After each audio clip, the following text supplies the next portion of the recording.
going around net. He may be open. He may get a touchdown out of this one, and he's all the way the 10, the 5, in for the touchdown.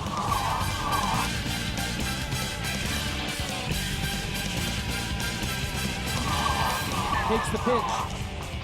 Breaks to the outside. He's to the 10. He's at a 5, and he's in for the score. Coleman going for it all. Looking for Young. He did it! Young to the 10. Young touchdown!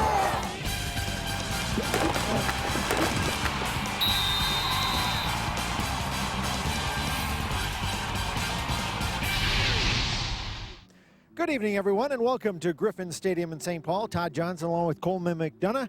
And Coley, while tonight's game probably won't determine the St. Paul City Conference Championship, it nonetheless is a very important game for both of these teams. Let's start with Arlington.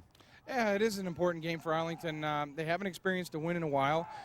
New coaching staff. This is Mr. Walker's second year, and you know they're working hard, and the kids need a win. There's just no other way to put it. And on the other side of the field, the Humboldt Hawks are 0-2. They have their own challenges, mostly the size of their roster, just 25 players. Yeah, I mean, Humboldt is the smallest school in St. Paul, and they struggle with numbers, and they have for years. Coach Monkwitz, you know, he works hard to bring his kids out, and I know that having coached at Humboldt, they're hard-nosed kids, and they'll come out and play, and, you know, it's a situation where both teams need a win tonight. Well, both teams 0-2. Somebody, unless we tie, of course, is going to come out with a win. We'll find out who that is next. You're watching high school football on SPNN.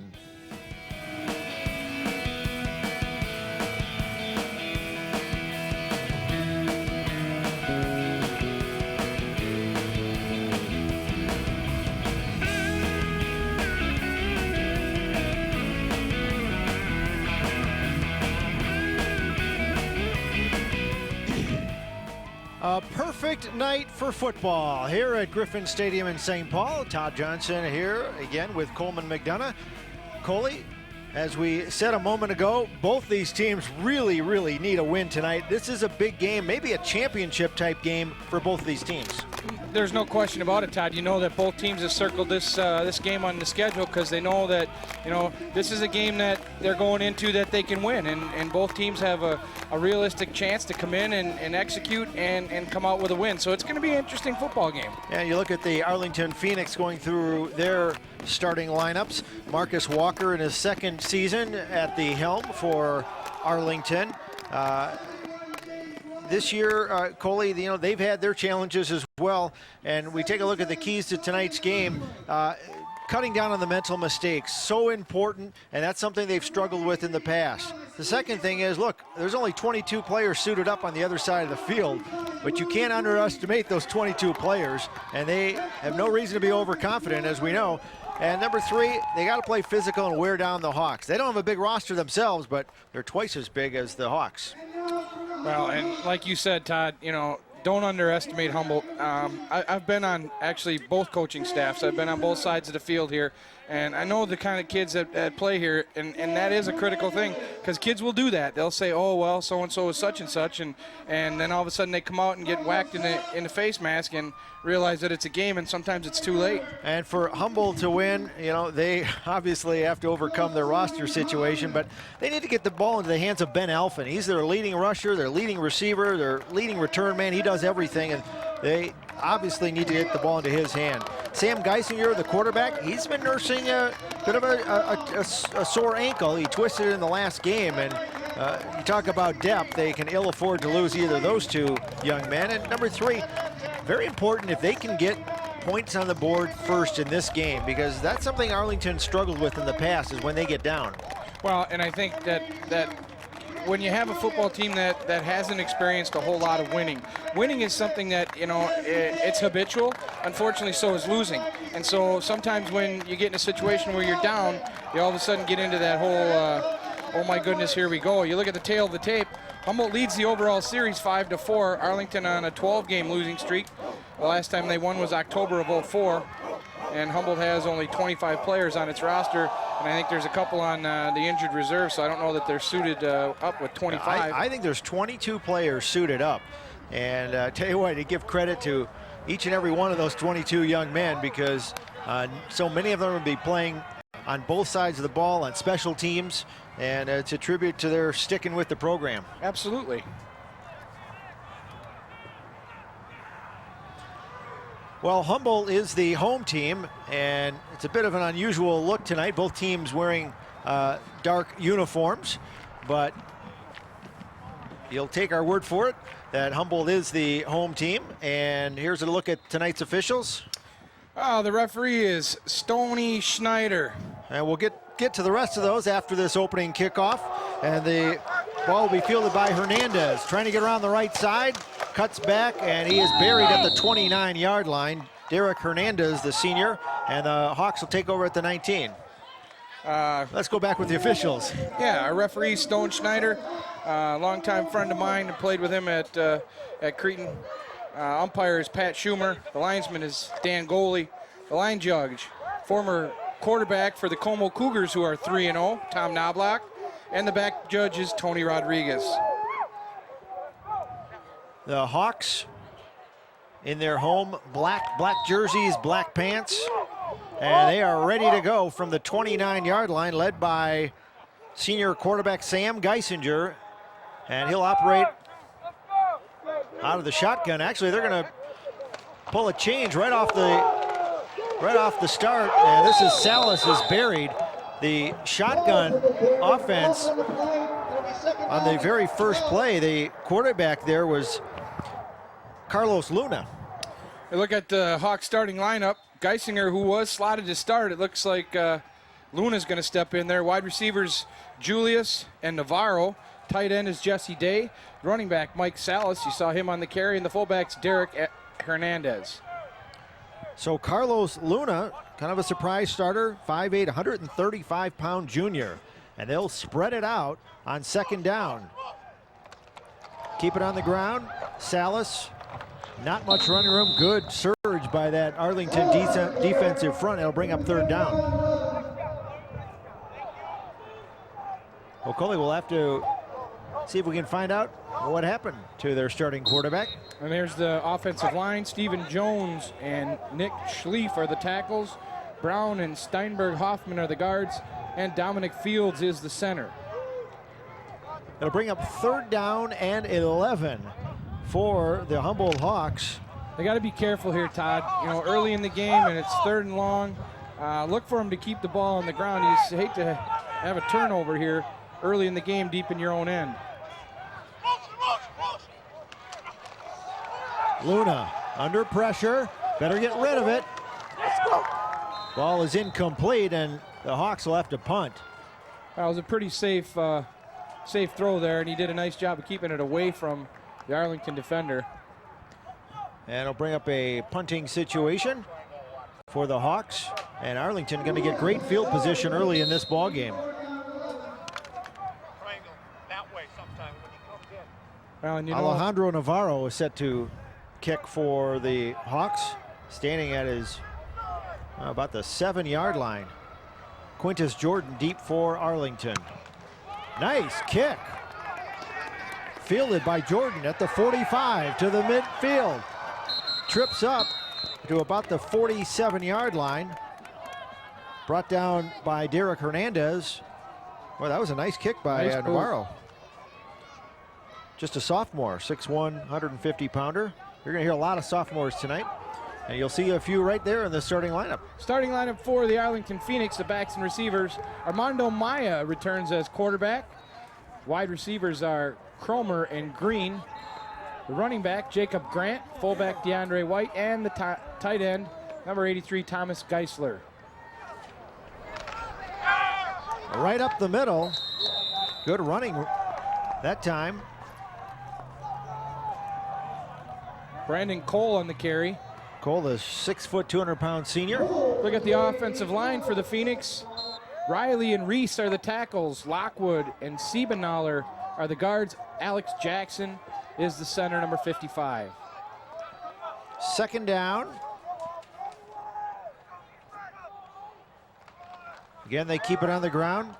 A couple of yards forward is DeAndre White, just a sophomore, 5'11", 165-pounder. And I'll bring up third down. I talked with Coach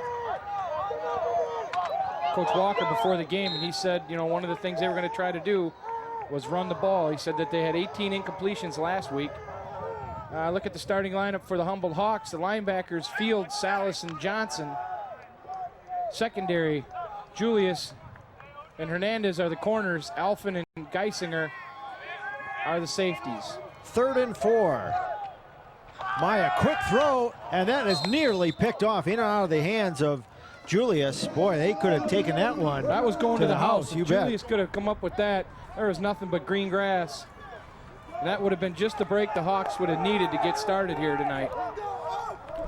That'll bring up 4th down.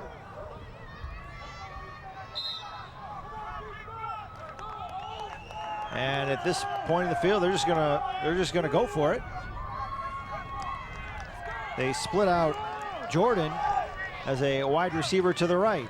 Maya, quick look left, throws left, and he threw it behind his intended receiver, Leland Moore. Again, kind of a dangerous pass. Yeah, and I guess it looked like there was miscommunication between the quarterback and the wideout.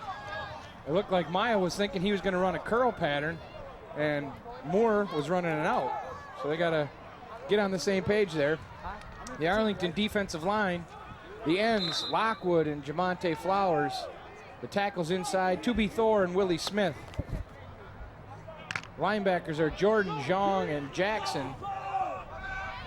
And the secondary corners are Brandon Cole and Willie Green, and the safeties are Wom Du and Joseph Edens. Geisinger now in at quarterback. Off to the left side, and swung backwards for a loss is Hernandez, and a nice tackle. If you catch the number of that one, good pursuit by the number defense. 99, Willie Smith, along with the linebacker, Alex Jackson. Well, we said in the open, Coley, one of the keys we think in this game for Humboldt is to have the Hawks get the ball in the hands of Ben Alphen. He's their leading rusher, leading receiver, leading return man. I don't think he's touched the football yet. Not yet. 2nd down, 17. Salas, a lot of blue jerseys around him, and he's grabbed from behind by number 78, Jamonte Flowers. So that'll bring up 3rd and long.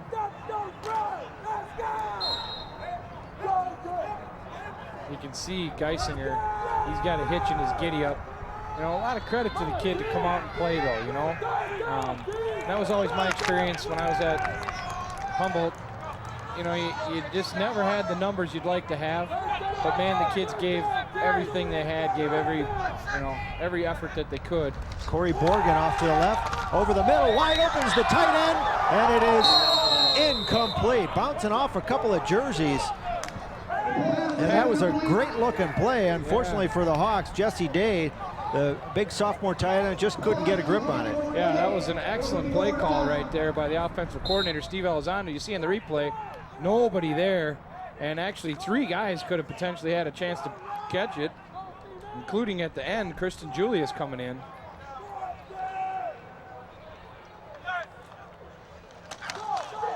Bounces back to the punter, and again, a nice kick. And it takes a Humboldt Hawk bounce, and it'll drift. Well, Alphen grabs it at the 24-yard line. Great punt by Navarro. Well, Coley, it's you got a lot of sophomores out there, and again on that last play, you know, that's what experience is all about at this level. Oh, no, there's no question. And when you look at teams that are struggling and their program is developing, they have an opportunity to play a lot of young kids. That gives them a lot of experience under the lights. And as those kids mature and grow, and you know what, I went through the very same thing that these guys are going through. It'll pay off for them in the future. If they can get the kids to stick around and buy into what they're doing, they will experience success at some point. Cole, the fullback, just moves the pile forward. Pickup of 6 yards on that run. Brandon Cole, 6 foot, 200-pounder. He's looked good so far in that fullback spot. That'll bring up 2nd down and 4 to go. See the replay here.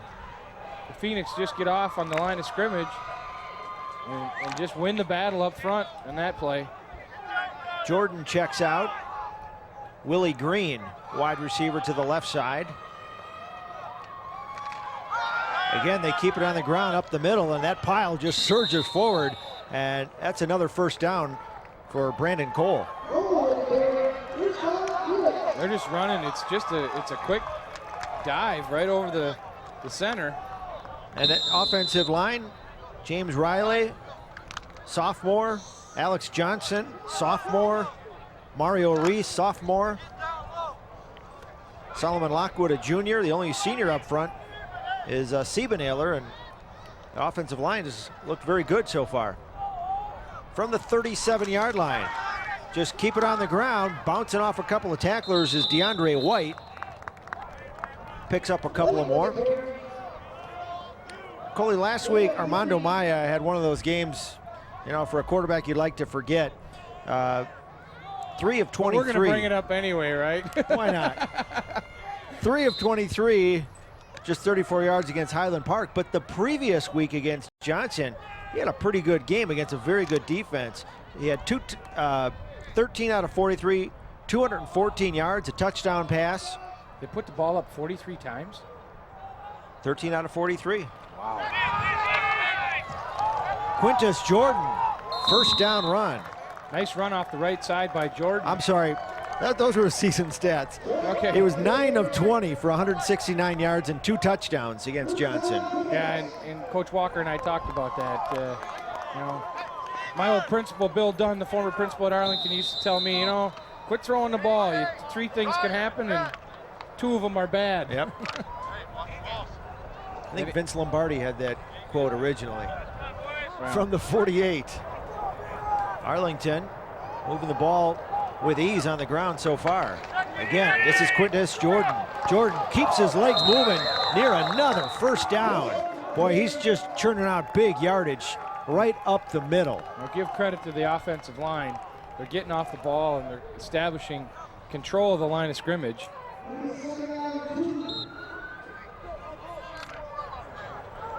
Second down, 2 to go.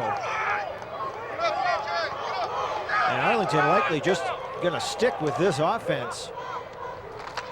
And again, Cole wrapped up nicely by Jarvis Castellano, 6'3", 200-pound junior. Nice play by Castellano. He slanted in, got inside the gap, and just stuffed that run. And there you see him just spinning them backwards.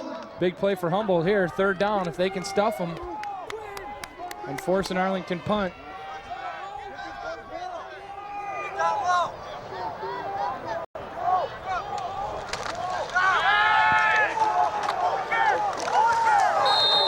Boy, you look at Cole, kept his legs moving, and Castellano was trying to lasso him. He had a hold of his saddle, trying to pull him down, but I think the advantage goes to the runner. Here you see the replay. yeah, Look at his legs. He's got him, but he keeps pumping, Yep. those legs. That's what good backs do. That's what Cole did on that play, enough to pick up the first down for the Phoenix. 3:50 and counting here in the first quarter. Arlington and Humboldt. Arlington on a nice drive. Jordan looking for a block. Cuts back to the middle of the field. Quintus Jordan. Jordan finally wrestled down, but not before another first down. Sophomore, number 55, Ben Winship, in on the stop. See the replay here. Jordan out to the left, cuts back to the right there. And Winship's a D lineman, you know, you got to give credit to those guys, down linemen, getting down the field, you know, he didn't give up on the play. 2nd and 2. Again, it's Cole. They got the Minnesota Vikings' new offense here. Just run the ball up the middle. That's right. Just keep pounding it, keep pounding it. So, Coley, if you're the defensive coordinator for Humboldt and they're just running it down, what do you do? Well, you're definitely going to put 9 guys in the box, maybe even 10. But, you know, then you're susceptible to that play action. Pitch back to Quintus Jordan. Good move to the 25, to the 20.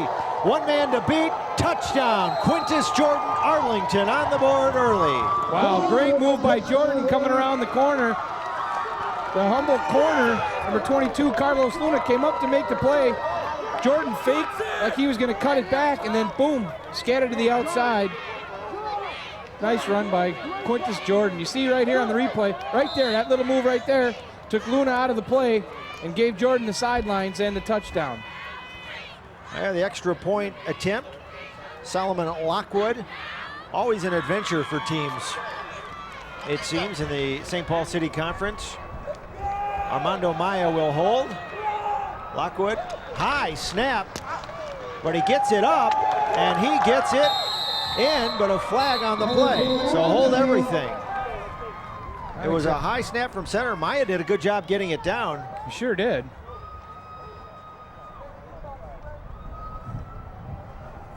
And Lockwood, the junior. False start against Arlington, so they're going to have to do it again.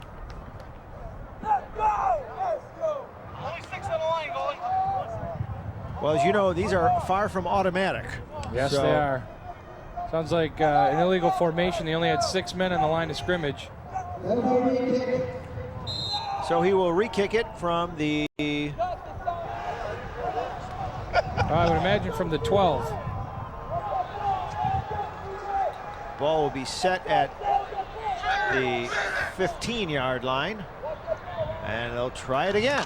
This time they're going to pass it. Maya has a man open for the 2-point conversion. And who does he throw it to? Quintus Jordan, That the was man a who great, scored the touchdown. Great play call. Well, they make lemonades out of lemon. Yeah, they get the penalty, and then they come up with a nice call on the 2-point conversion. And with 2:33 remaining in the first quarter, the Phoenix are out to an 8-0 lead. Coley, in talking with Marcus Walker before the game, he said one thing he thinks really might help their team this year is they took 26 of their players to a football camp, and that hasn't happened in a while. As you can look at Quintus Jordan, they went to the South Dakota State University football camp, and you know all about those summer camps. That can really help develop players. Well, not only from the standpoint of their skill level, which, you know, the more time you get to work with your kids and the more opportunities they have to work on their skills, the better. But it helps with the team chemistry. You know, it helps kids learn a little bit of how they play. And there you see Hernandez had a little trouble handling the ball, brings it up to about the 33-yard line. nice return, though.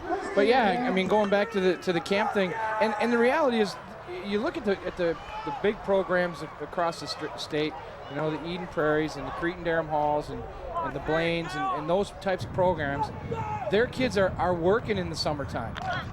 If they're not playing baseball or doing other things, they're in the weight room, they're going to camps. I mean, what happens between, you know, September and November, it really depends on what you do from December to August. And right now, the Hawks are worried about September. They trail 8-0. Geisinger under big pressure, down he goes, a late flag. Comes in the area of holding. Yeah, a hold on Humboldt. I would imagine Arlington will refuse the penalty and take the result of the play. Look like big number 78, Jamonte Flowers, in on that. They are going to decline that penalty. Remember, Geisinger playing with a bit of a twisted ankle.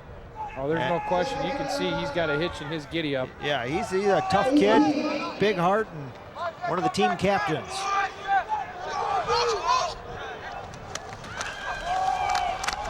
And a direct snap to the quarterback, who lined up was Luna, and moves forward for a couple of yards. Willie Smith in on that tackle. You see here, he faked the pitch to Alphen, tried to get up the middle. Not much doing there. Arlington defense smelled it out. 3rd down and 16. And this is Luna lining up. Finally, Ben Alphen gets the ball. Looking to get around the corner, but not enough blocking. And well, they threw him out of bounds. I was looking for the flag. I was looking for the flag, too. It looked like he was a couple of steps out of bounds before he ripped him down by the shoulder pitch. I don't know if we can get a replay on that. There's their big play man, Ben Alphen, and watch towards the end of this play. See a good seal block there by Mike Salas to get Alphen around the corner.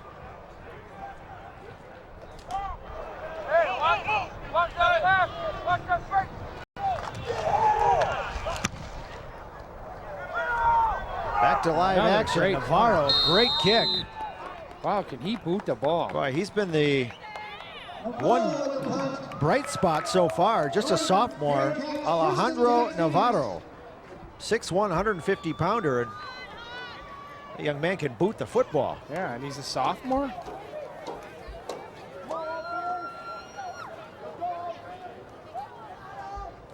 It's Coach Munkowitz looks like he's pretty much set at punter for the next 3 years. I don't know, we've seen a lot of great punters over the years in the St. Paul City Conference. Yeah, there's some guys that can boot the ball, that's for sure.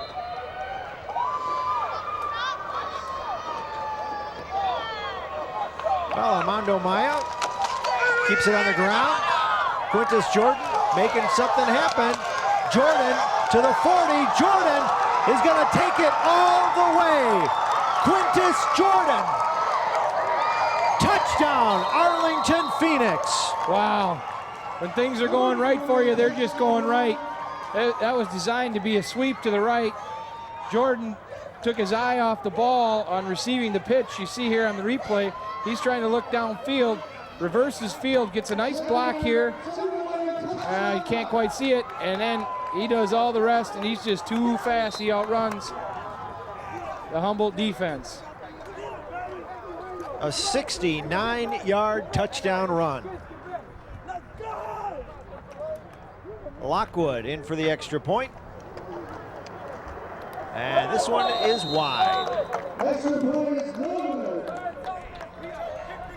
So with 58 seconds left in the first quarter, Arlington has now jumped to a 14-0 lead. And go ahead. Yeah, you saw a graphic a while back. I mean, Jordan, obviously one of the top players playing on both sides of the ball. And he has an interception return this year as well for a touchdown. Yeah, and what we talked about in the open is exactly what couldn't happen to Humboldt, to get in a position where they have to try to play catch-up. Throwing the ball is certainly not what they want to be able to do. However, they haven't been very effective running the ball yet.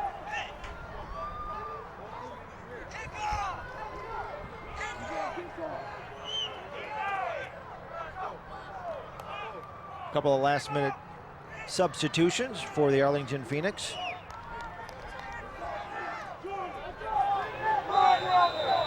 Back deep for the Hawks, number 3, Derek Hernandez. And this will be fielded by Julius at the 15-yard line. Looking for a block to the 25. Christian Julius still on his feet to the 30. There's a flag down. Arlington was offsides on the kickoff. I would imagine Humboldt will refuse this penalty and take the ball on the 30. It's pretty decent field position. Number 50, Yang Zhang on the tackle. And the officials will sort it out. Just 49 seconds to go. Well, they're going to make him kick it again.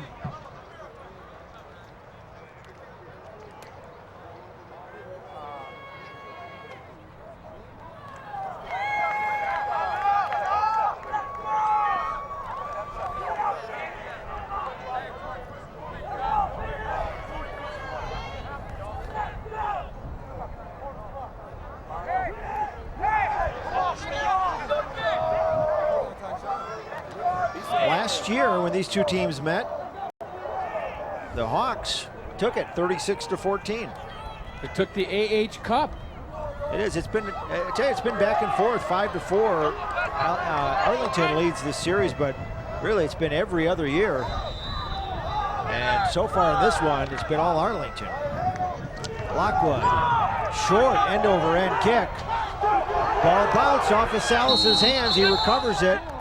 at about the 33-yard line, not too far from where they were last time. Net gain for Humboldt was 3 yards on that penalty. Well, as you like to say, Coley, that it's not a round ball. You don't know which way it's going to bounce. No. And take a look. This is a replay you're watching here. It has a little bit of a backspin on it. That was a tough ball to catch coming from. Well, Salas did a good job of covering up. Well, we'll see if the Hawks can get anything going here. Carlos Luna Jr. will start out in the shotgun. Quick throw off to the right side, and Alphen is buried. Big hit by Brandon Cole. Cole, you've heard us mention his name on offense. He's been the big inside rusher, and he showed you he can do it on defense. Take a look at the replay here. Yeah, he put a lick on. Watch at the bottom of your screen, Alphen. Good tackle. Pass complete for -5. Corey Borgen is wide to the left side as the Hawks spread things out. Salas has some running room. And they're saying the ball was down by contact. Quintus Jordan put a good head on him. And that play will be the final play of the first quarter. As you see our score, the Arlington Phoenix looking for their first win, not only of this season, but dating back to last season as well. And they are up comfortably 14-0.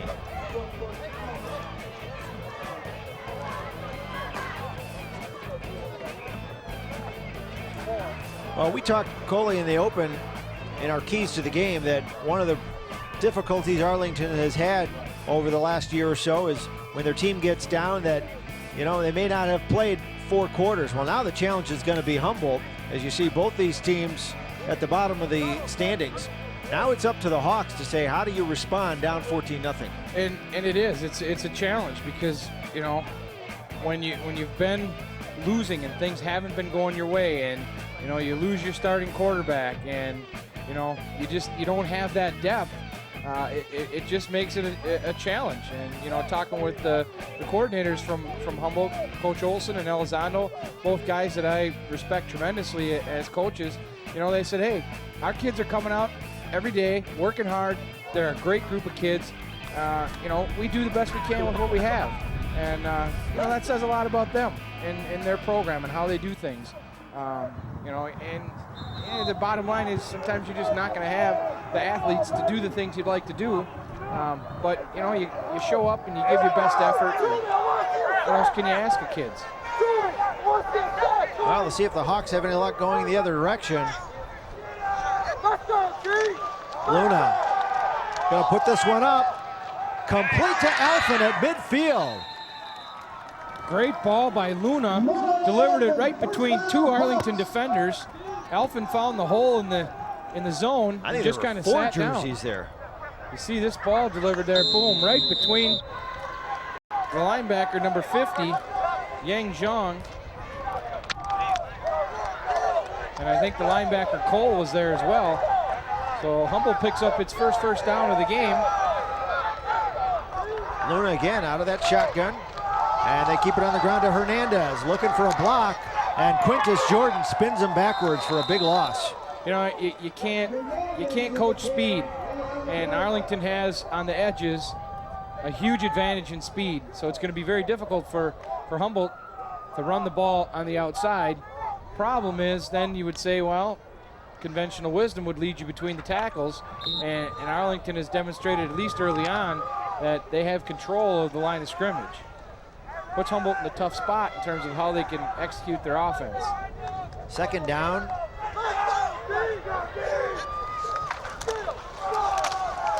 Salas struggles forward for a couple. Flowers again on the tackle.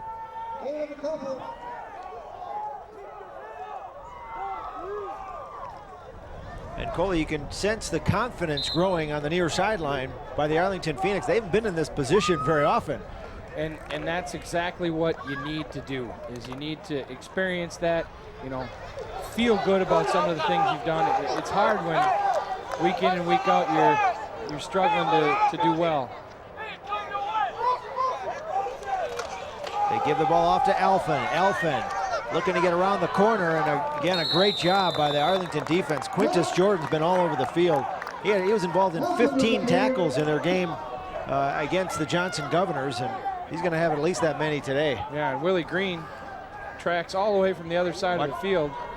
Well, actually, that was Cole, 44. Well, and 85 came in there, too. Cole having a good game on both sides of the football. He's a good player.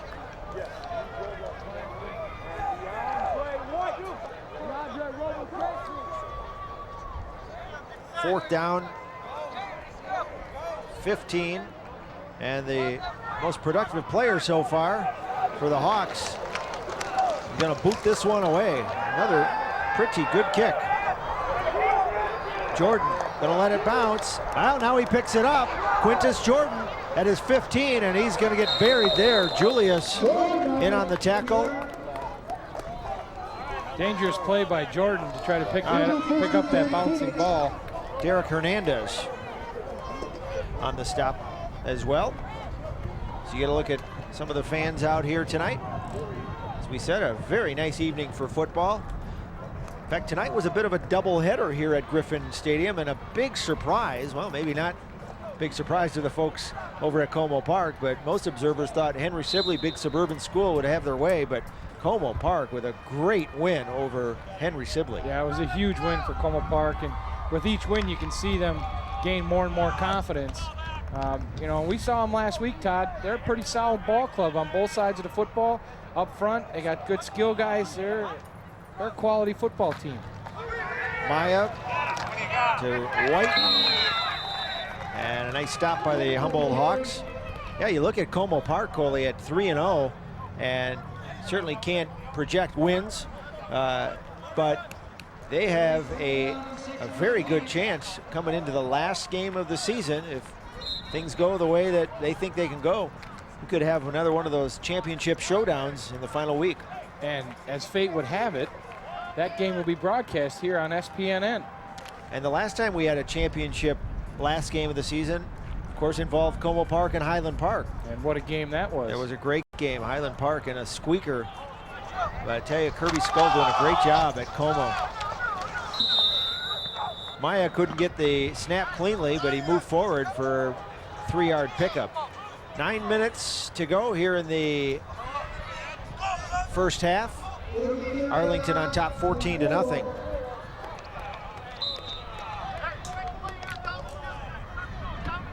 Coley, some of the Humboldt folks have a big celebration tonight. It marks the 50-year reunion of the class of 1956. And we'll talk about that in a moment. There's a more recent bit of history. We'll talk about that in a moment. Quick pass, nice reception.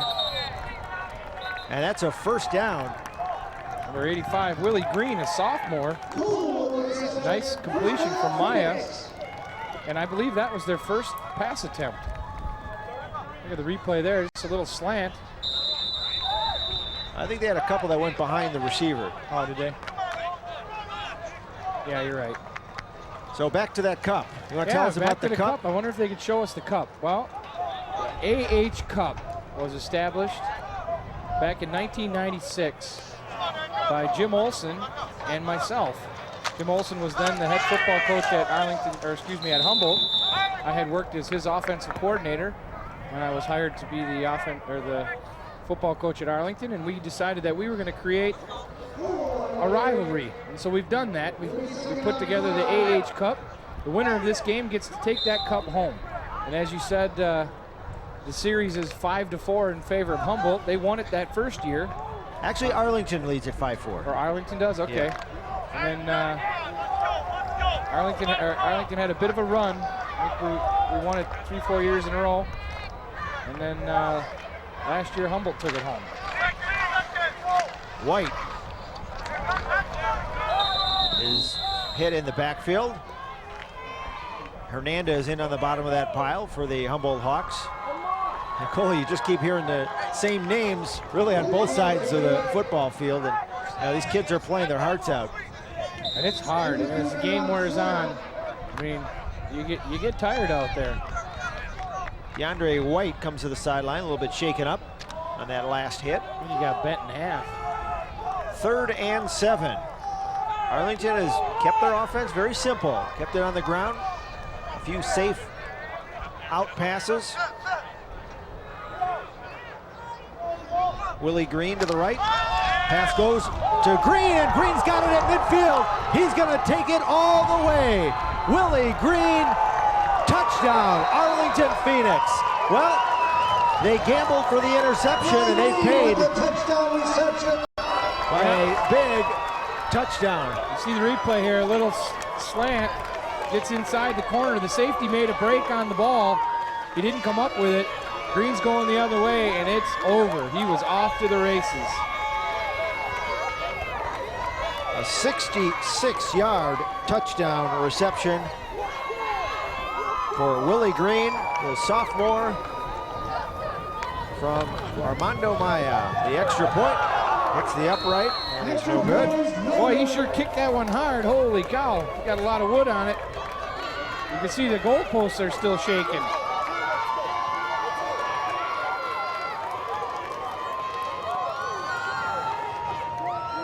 So with 6:29 remaining in the first half, Arlington extends its lead to 20-0 over the Hawks.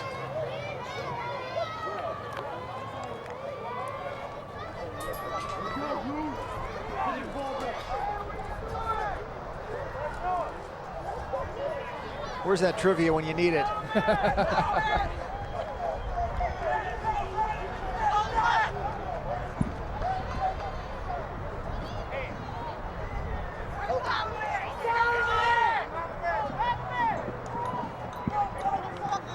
And as you hear the music, ask and you shall receive. Coley was the lowest point total scored by a winning team in a single game. I'm going to go St. Paul City Conference. I'm going to go with B, 2 points. And the answer is B. The Humboldt Hawks defeated Central 2-0 way back in 1920. Holy cow, that was a long time ago, Todd. And thanks again to John Wasepka. Has a great historian and has a website with all these facts and figures at www.stpaulcityconference.org. And the Hawks will get another chance to get on the scoreboard. So, Coley, the folks at Humboldt are celebrating the 50-year reunion of the class of 1956. And a number of those folks will be leading kind of a tunnel for the players to run through at halftime. And, you know, you talk about the tradition and the ties to the community. I mean, here you have folks coming back for their 50th anniversary. And a number of these folks that you'll see out here are former players. You bet. It's the Humboldt community, the whole West Side community really, you know, they support their school and their kids, and you know, it means a lot to them. Geisinger going for Julius, and this one looks like it's intercepted. And guess who does it? Number 85, Willie Green, the young man who just had the big touchdown reception, comes up with an interception on the following play. Yeah, he's having a big game, boy. He's pretty fired up. Not a bad player. Geisinger comes in, launches one deep, trying to make something happen. Took it down the right sideline for Christian Julius, and Willie Green, stride for stride, had inside position and made a great interception.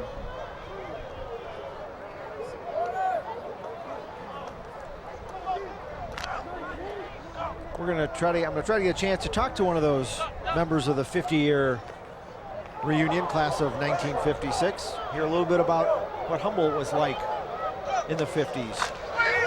Jordan, quick step to the inside. Jordan got a lot of running room, and he's going to take it to the house. Quintus Jordan, touchdown, but a flag on the play. Got a feeling this one's coming back. Jordan's got some speed. Yes, he does. Got a hold against Arlington, so this is coming back. Great run by Jordan, all for naught. Coley, we always fail to properly recognize, but you know that offensive line of Arlington has opened up some big holes, and we mentioned a moment ago, Mario Reese, Solomon Lockwood, Alex Johnson, Andrew Siebeneller, and James Riley. Yeah, and as a former offensive lineman, you know, we never get any credit. You know, Jordan gets all the accolades, he gets his name in the paper, but it's those big fellas up front opening up holes that makes that happen. But I'll bet Jordan knows that. And he acknowledges his offensive lineman.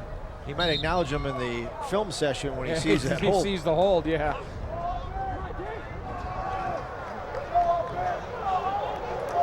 Jordan again lines up as the tailback. Pass off to the right side, caught and dropped by Leland Moore. You know, Moore is really one of their top offensive threats, and he too has been hobbled by an ankle injury. And talking to Marcus Walker before the game, they said they'll throw the ball to Moore a little bit today, but they do not want to risk any further injury by having him line up in the backfield as a running back. And you know, they've had their injury problems. Number 28, Eric Brown, a sophomore, he hurt his ankle in the junior varsity game. He had over 100 yards rushing, but he's out for the varsity. Yeah, that makes it tough when your numbers, you want to have a JV program, you got to develop it. Great stop there. Big number 69, Jarvis Castellano. Along with Salas and Fields in on the stop. Good penetration by the Hawks defensive line.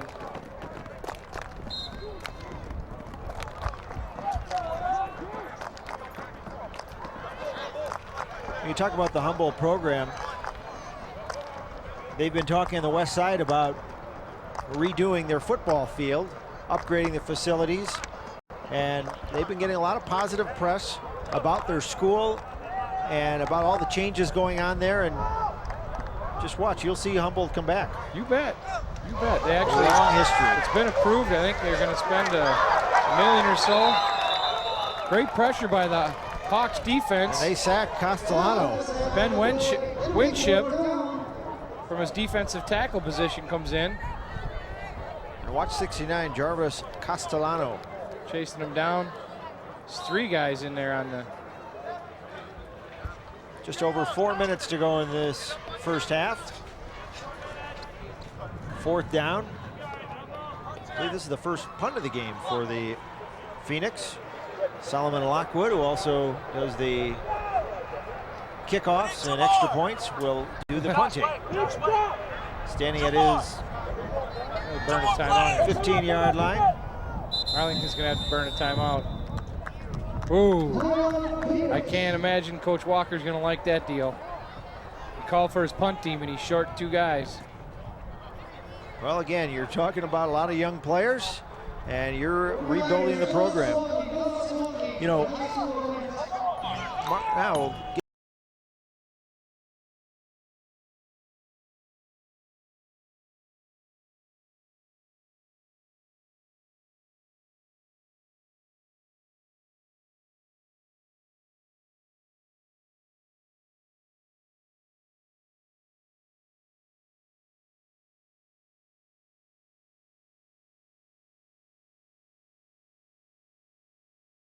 (71-83), and now the athletic fields at Humboldt are now known as the Bob Ryan Athletic Sports Complex.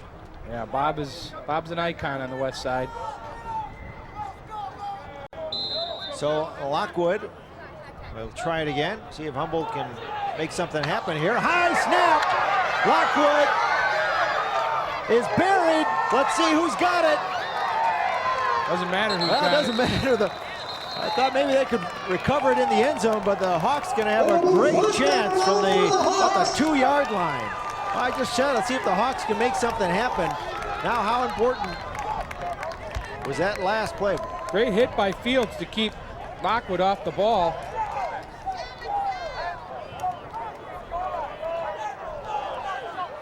And that's just the kind of break the Hawks needed. They got to punch this one in. And Lockwood, like so many other players, trots back on the field to get to his defensive line position. Now they got A little bit of confusion on the Arlington side. offensive line for Humboldt needs to step up. They need to jam this one in the end zone. They keep it on the ground. Hernandez lowers his shoulder. Hernandez. Ball's loose. There's a fumble. Oh, Humboldt recovered.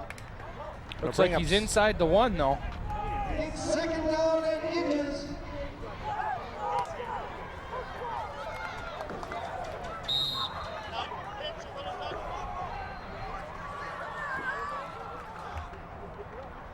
Ball at the 1-yard line.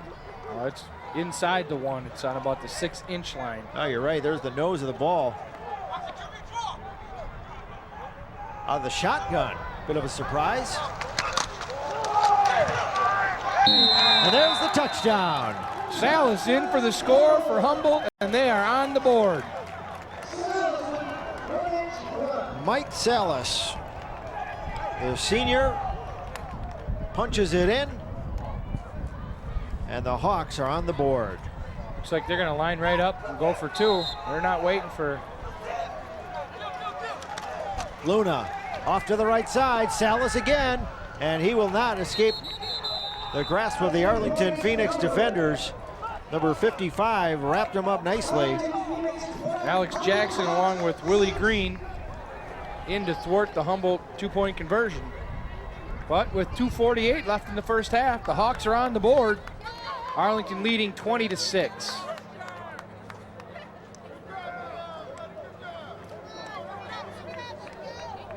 Well, it's certainly got to lift the spirits of the Hawks. Oh, for sure. If you can get another score, all of a sudden there's a ball game again. You bet. Well, and the defense for Humboldt has stepped up. You know, there was a little span there where it seemed like no matter what Arlington did, they were successful, but it forced them to punt, and then you get the bad snap, and all of a sudden you convert and get a touchdown. Sure.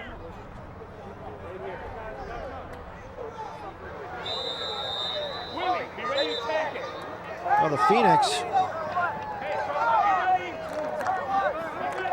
will be taking on the Harding Knights next week. While the Hawks take on the red-hot Como Park Cougars.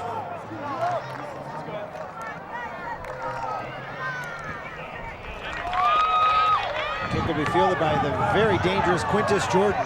Jordan to the right side. Jordan fumbles the football. It's picked up by Julius, and a big break for the Humboldt Hawks.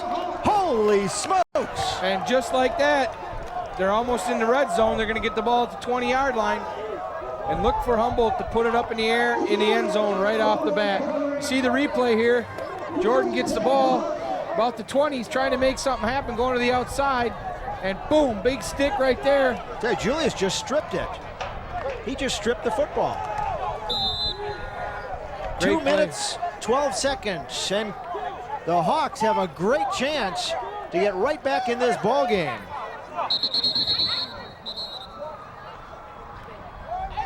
And the officials The clock's call running. time. Change of possession, the clock should have stopped. So they're going to have to go and put some time back on the clock. I think it was at about 2:15 or so. Yeah. Did I ever tell you that story? I forget who we were playing Central. And it was end of the first half, and we're calling timeouts to try to get the ball back. And, what the heck was his name? Officially, he just passed away about 2 years ago in a terrible accident. Let's see if I can think of it. Pretty funny story, though, in reference to the clock issue.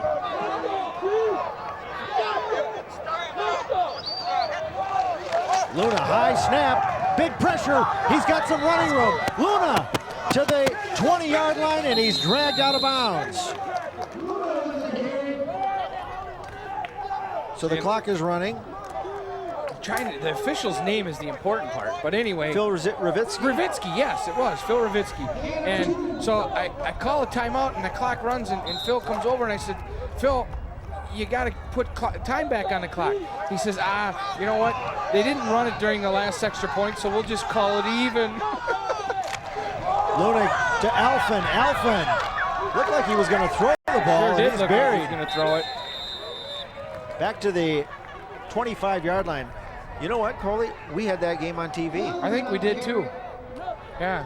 I knew you were mad about something. I couldn't figure it out. And the funny part of it was we ended up stopping them, and then threw an interception. So it didn't work out very well for us. No, we absolutely did that game. Yeah. Oh, Phil was funny, though.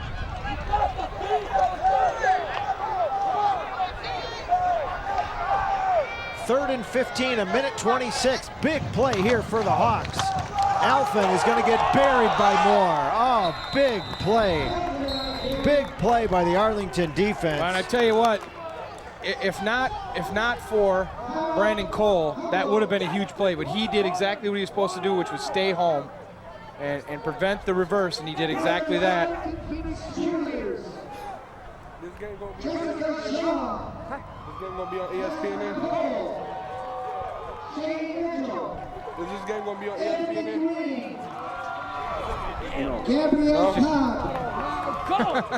You see that one of the cameras was down with one of the Arlington players, number 76. Is this game going to be on SPNN? It is on SPNN, young man.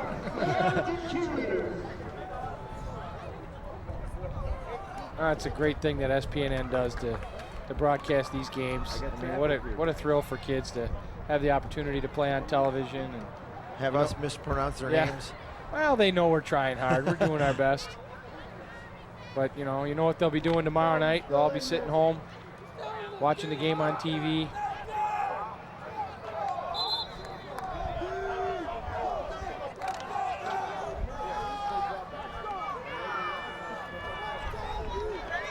Well, 4th and 15.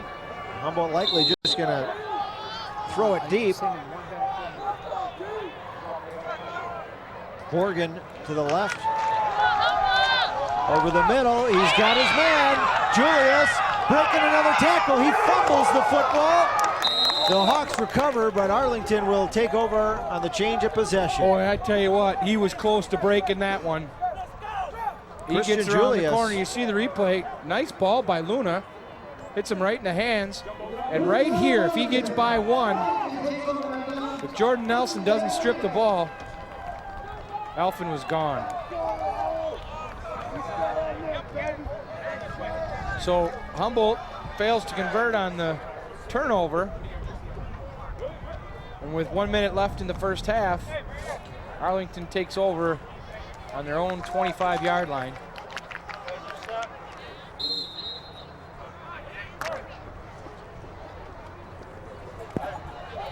Arlington likely to safely run out the clock.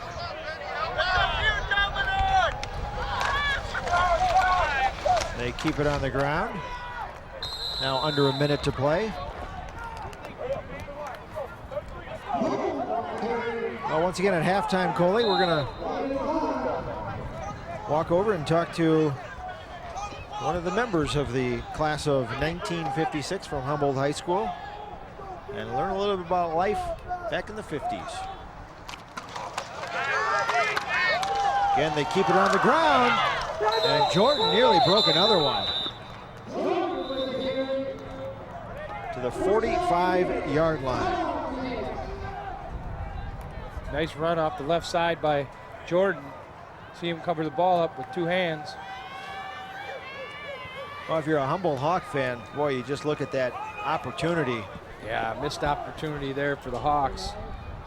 And talk about Big Mo. If they would have been able to punch that in, you know, two Arlington miscues result in 2 touchdowns for Humboldt, and all of a sudden, boom, they're right back in the game.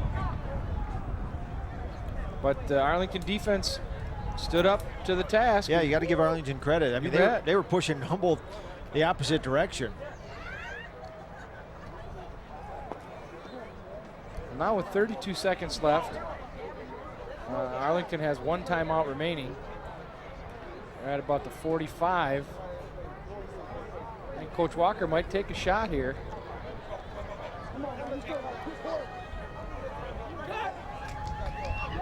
Yeah, they're talking about it right now.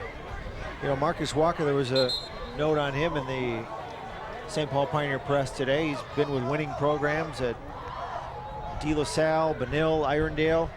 This is a new experience for him.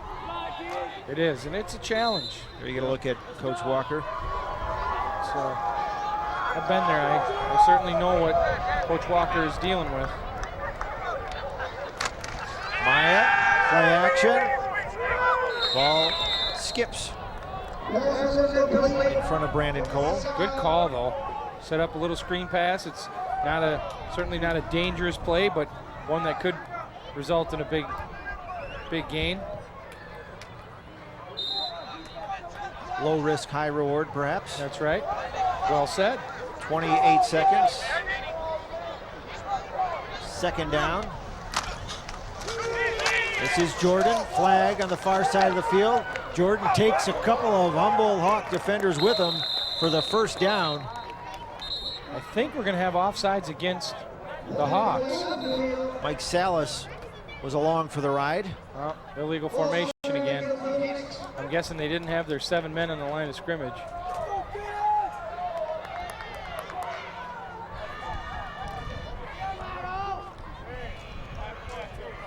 Arlington has had a history of very strong running backs. Yes, they have.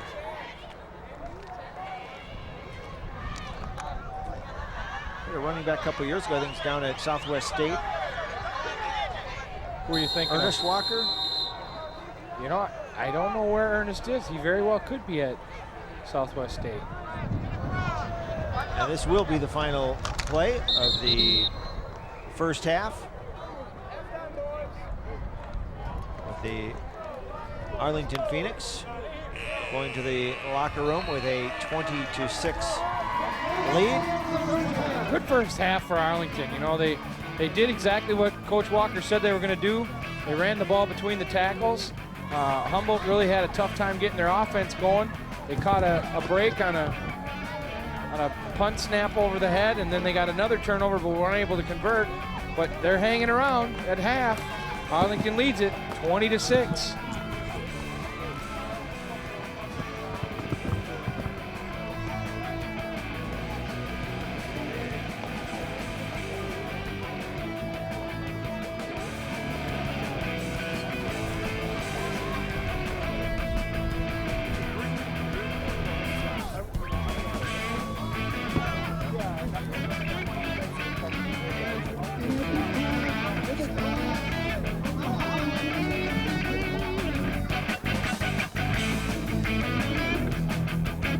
Here we are at scenic Arlington High School on the northeast side of St. Paul with Marcus Walker, coach of the Arlington Phoenix. Marcus, how you doing? Doing well. How about yourself? I'm doing very well. Marcus, tell me about your team this year. Well, this year we're looking to get on track. We have a lot of leadership and a lot of guys that returned from last year, and we've got a lot of excitement about Arlington football. All right. Tell me about these two people on your left and your right.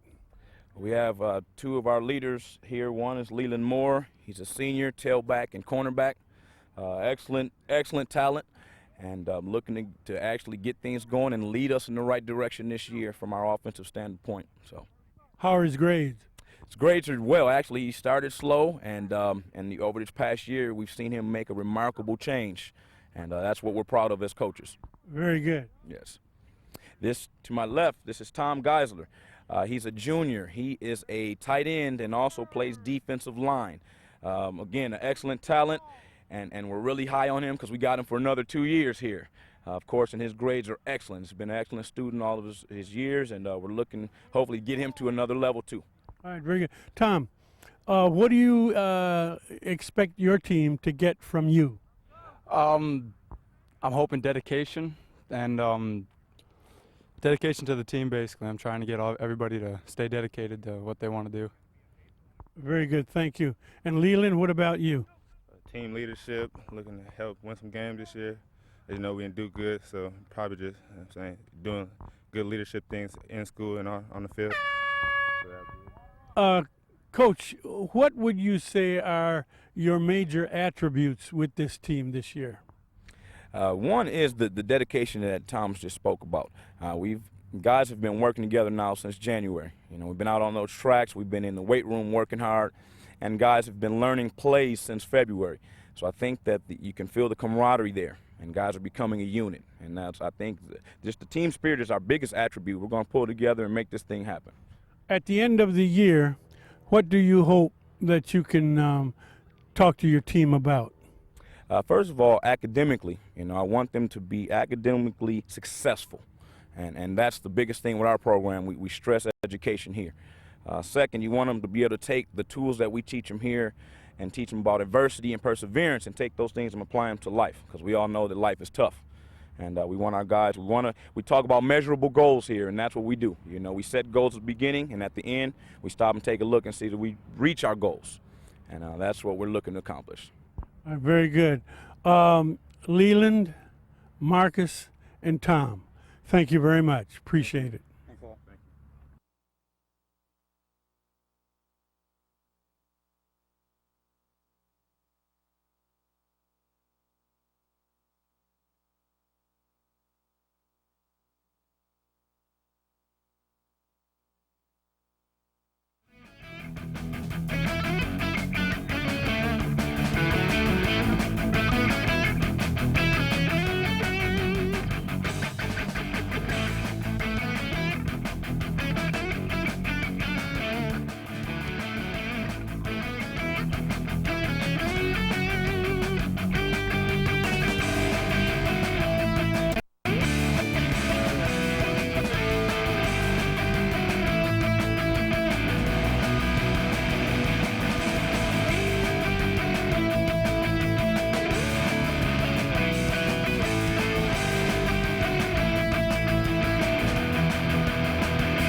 Well, the Hawks are on the short end of a 20-6 score, but this nonetheless is a special night for folks at Humboldt.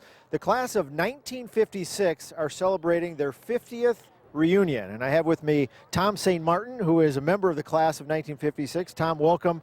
Thank you. Thank you very much. I appreciate it. How's it feel to be back in the community here and be a part of all this? Strange, but I love it. I look at those black and orange uniforms and I really reminisce. Now, Tom was a player back in 1956. Tell us about football in the 50s for Humboldt. It was pretty much the same as it is now. We have small teams, not too much size, not too many numbers, and we didn't win a lot of games. We played from 52 through 56 is when I was there. But you had fun. We had fun. We had very much fun, and at that point in time, there was 10 original high schools in the city of St. Paul. And I think that the camaraderie between the schools was excellent. Even before games, after games, you hung out with kids from other schools, and you don't see that nowadays. Yeah, I was going to ask you what the biggest difference you see today in 2006 than 1956. That's one of the biggest things I see, is I see so much animosity amongst the kids nowadays, and I just wish that that could end and they would get back to enjoying the games for what they are. Well, take us back to 1956, just going to school. What was it like in the 50s? Some people picture, was it all the sock hops and all that kind of stuff? We had that. We had a noon dance every day at Humboldt during lunch hour. You could get done eating, and then you went down to the gym, and you could dance until first class after gym. We had proms, of course. We had Halloween dances. We had snowballs. Really had a lot of fun with each other. Now, you have a group getting together now, obviously, for the 50th anniversary. What else is going on this weekend? Today we had golf out at Thompson Oaks. I'm sure that the people know where that is, on Wentworth and Oakdale Avenue in West St. Paul. And then the game here tonight. And tomorrow night we have the reunion dinner at Southview Country Club. Sunday morning we have brunch at Axel's in Mendota Heights. And then Sunday afternoon we're on the Jonathan Paddleford. Great. You know, 50th only comes once. When you were graduating back in '56, did the 50-year reunion seem like a long time away? Yes, it did. I had no inclination of ever seeing a 50th reunion. My main thing, my last year at Humboldt, was finish school, play 3 sports, get in the Army, get out and get a job. Wonderful. I'm going to give you one last question here. Your best memory of going to school, your experience at Humboldt. If you could pick out one thing, what would it be? Probably the teachers. How they worked with us and really wanted us to learn and became friends. And I really enjoyed that aspect of it. Yeah, a lot of history and tradition at Humboldt. There is. I had my oldest brother went there, and my brother next to me and myself went to Humboldt. And so there's 3 of us up there, and we've got our names on walls and so forth and so on. So we're very, very pleased to get an education. Gotcha. It was a pleasure meeting with you tonight. Thank you very much, All right. Todd. My Very pleasure. Good. Very good. That's Tom St. Martin, class of 1956, their 50th anniversary, their 50th reunion here at Griffin Stadium in St. Paul.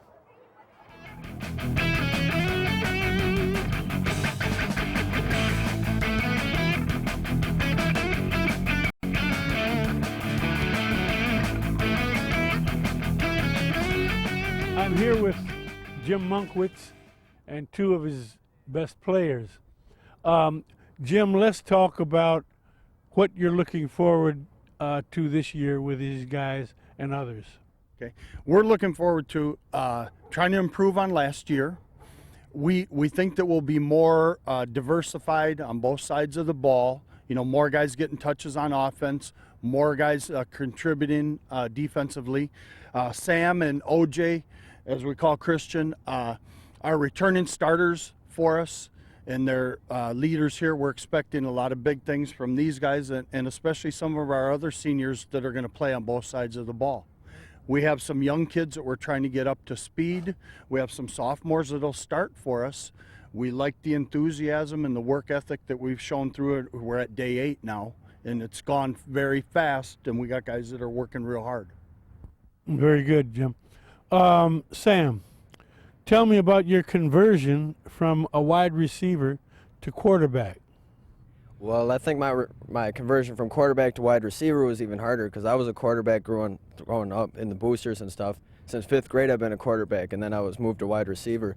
So this is coming back to my natural position. I think I'll be all right at doing that. Very good. What's your biggest strength as a quarterback? I think that I know the game. I think I can read defenses pretty good, and I got a strong arm. Very good, very good. OJ, tell me the strongest part of your game. You're a wide receiver. Okay. Best part of your game. It would have to be my speed, because once I get the ball, I can really push it up the field, so defense has a hard time to tackle me. Okay, what about your, are you shifty? Can you make a miss? Well, if they can't catch up to me, well, they can't get me, so it doesn't really matter. So that's what you rely on is your speed? Yes. Okay. How are your grades? They're good. They're B average, A average, so. B average, A average. Okay. Both of them are B plus kids. Okay, so I'm expecting then that you both will expect to go to college next year. Yes. We're going to go to college, so that's my plan after high school. You got any idea where? Well, it depends if somewhere I can go somewhere for football, but if not, I think I'll end up over at St. Paul Tech maybe. That's what I was kind of looking at. If I can't go somewhere for football, that is. Okay, what about you, OJ? It's probably the same thing. If I don't play a sport, then I'll just go to St. Paul Tech too and get into a trade. Yeah, do you have any idea what trade you're interested in? Maybe in automotives. Oh, good. So. What about you? Probably pipe fitting. That's what I was thinking about, going for a pipe fitter. Uh-huh. Very good. You guys both getting good grades, and you got your lives planned pretty well. Be sure and keep the door open for other possibilities, though, right? Okay. Jim, any closing comment? These guys, as most of our athletes, and right now we have 25 men with the varsity group, but these guys, and most of them, are multiple sport athletes here. These guys do a great job in baseball also for us. Sammy plays shortstop, and OJ's our starting second center fielder, and made one of the greatest catches I've ever seen in my lifetime, you know, out in center field. You know, but a lot of our When was that? When was that? was in the playoffs, and we were over at Central. I saw that catch. You're the one that made that catch? That was a better catch than Willie Mays, believe me. I saw them both. Billy Peterson said best he's ever seen high school level, all time. You know, but these kids, they're good kids, they're good citizens, they're leaders in our building, they're leaders on the football field, and they're just quality young men.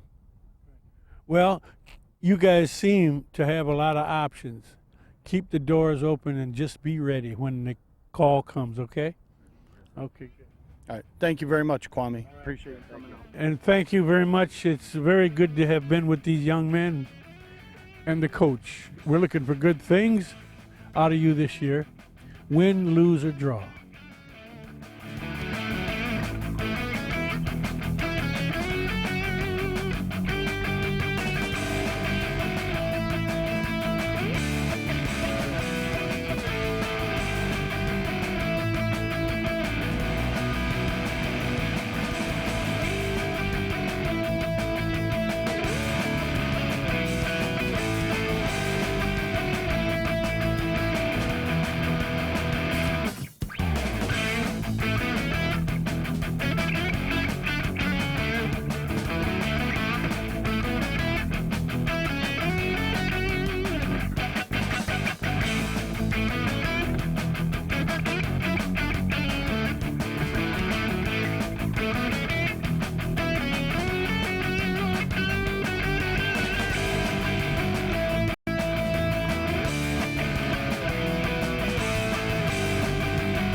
Okay, we are back at Griffin Stadium in St. Paul. Todd Johnson along with Coley McDonough. The Arlington Phoenix on top 20-6 here in the battle for the AH Cup. And you get a look at some of the first half stats, Coley. Yeah, you see Arlington holds the edge in just about every category, including turnovers. Humboldt capitalized on one of those turnovers. Arlington is just, they're just a little quicker on the edge, a little stronger up front. And the Hawks will be kicking off. Arlington will be going from our right to left. Leland Moore and Quintus Jordan are deep. And kind of a knuckleball to be fielded at the 35-yard line. And about to the 32. And that's where the Phoenix will take over. It'll be interesting to see now in the second half if Arlington stays with the same philosophy, which was to give the ball to Cole Yeah, I talked to Marcus Walker right before the start of the half, and he said, we want to run the ball more in the second half. And no pun intended there with Leland Moore, but they really want to keep the ball on the ground, grind it out, cut down on their mistakes, their penalties, and so forth, and just wear down the Hawks. And they keep it on the ground. Good first down run again. Well, they've had no problem running the football. No, and they're just getting after it right up front. There's no secret to what they're going to do. Coley, you talk about building a program, and Coach Walker said, you know, out of his 45 kids, maybe only 15 ever really went through the rec program and played youth football. The kids who are going out, good athletes, but there's a lot to teach someone the game of football. You aren't kidding. Strictly being an athlete is not going to get it done. Quintus Jordan, good run, tiptoes into the secondary. Quintus Jordan to the 35, one man to beat. Quintus Jordan will go all the way for the touchdown. A 63-yard touchdown run. Wow, what a run by Jordan. He kind of just picked his way through the defense and broke into the secondary. He started to the left, cut back to the right, and he was off to the races. You know, with that holding penalty at the end of the first half, you know, he could have had another one. That was a 67-yarder. No penalty on this one. Jordan already has a 30-yard touchdown run, a 69-yard touchdown run, and now a 63-yard touchdown run. Yeah, he's just, well, and again, you got to give a lot of credit to the offensive line. I mean, they're dominating Humboldt up front, and when Jordan gets into the secondary, it's no match. Bad snap, but they'll make something happen again. And nearly in for the two-point conversion is Omar Perez, who lined up for the extra point. With the Phoenix up 26-6. So back to teaching the skills of football. As you said, it's more than you think out here. I mean, you got to learn the blocking angles, you got to learn the fundamentals, and when you're building a program, these coaches are spending some time doing basically that, teaching fundamentals. It really is hard, and I think, you know, one of the keys to trying to do that is to try to get into the youth programs. And I guess what I mean by that, not necessarily that, you know, in some of your suburban schools, you'll have youth programs that'll run the same offense and same defense. Not so much that, but to try to share with those youth coaches some of your expertise. You know, there's some really good coaches out here. Oh, a bad hop. That ball is live. I thought it touched one of the Hawk players, and then they were in danger of Arlington. It looked like it might have just about hit the helmet of one kid when it took that funny hop. But yeah, and then the other piece is with the open enrollment, you don't really know where kids are going to go, and you know the population is transient. They're bouncing around. And look at the kick again. Just a knuckleball right down the middle, and boom, right there, right over the top. Now, had he touched that, Arlington, if Arlington fell on the ball, it'd be their ball. Yeah, they would have had. Well, actually, it doesn't matter if they touched it or not. If Arlington would have covered it, it would have been their ball. But they would have been forced to pick the ball up and run with it. Otherwise, it would have been a safety. Lockwood late running onto the field. Big pressure, down he goes, ball is loose, Arlington football. Boy, that's bad news for Humboldt. Geisinger's down. Boy, things going from bad to worse for the Hawks. I mean, he had a sea of blue jerseys in front of him. What guts shown by this kid. 78, Jamonte Flowers. He's had a big game. Geisinger just, I mean, you know, you see him limping off the field there. He's doing everything he can to try to help his team. You know, he's one of those senior players, the core group, two-way starters. Geisinger, Alphen, Hernandez, Salas, Julius. These kids are playing hard, and they're just outnumbered and outmanned right now. 26-6 is our score. Up the middle, that pile just moving forward. Big number 44, Brandon Cole. Cole takes it down to about the 2.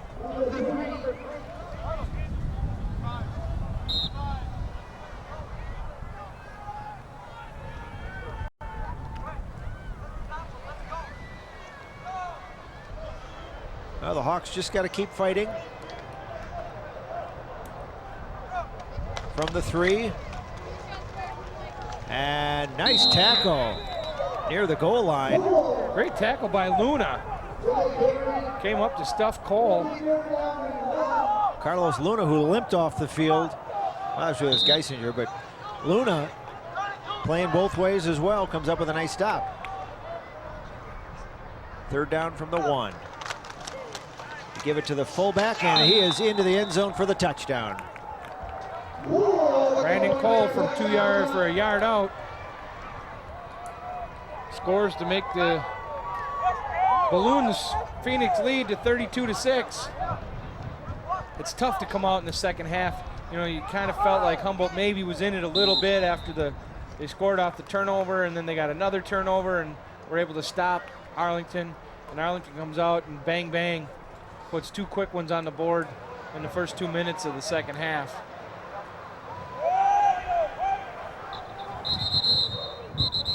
Yeah, number 32, Omar Perez. And a timeout by Arlington. Yeah, that's trying to get the personnel on the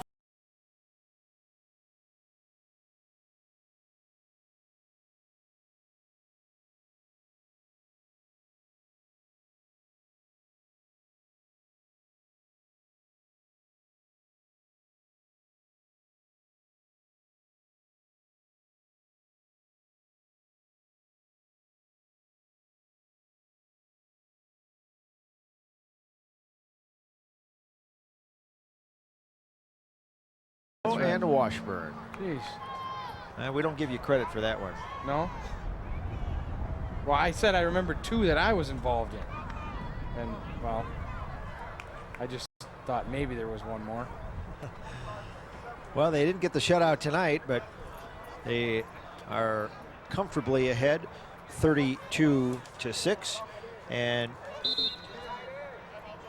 there's that shiny cup on the far end of the field, and I'll bet the Arlington Phoenix are thinking already how they're going to hoist that over their heads. That's going to reside in the trophy case at Arlington, at least for another year, or certainly unless there's a huge turn of events. And another broken play, but they convert it for a touchdown, or for a 2-point conversion, rather. Willie Green, who's had a big day. On a 2-point conversion. I don't even see a replay of that. Sophomore, yeah. I think they called this one. Yeah, look at a direct snap. And we'll try to get a shot, as you see folks on the Humboldt bench trying to keep their heads up as they trail 34-6.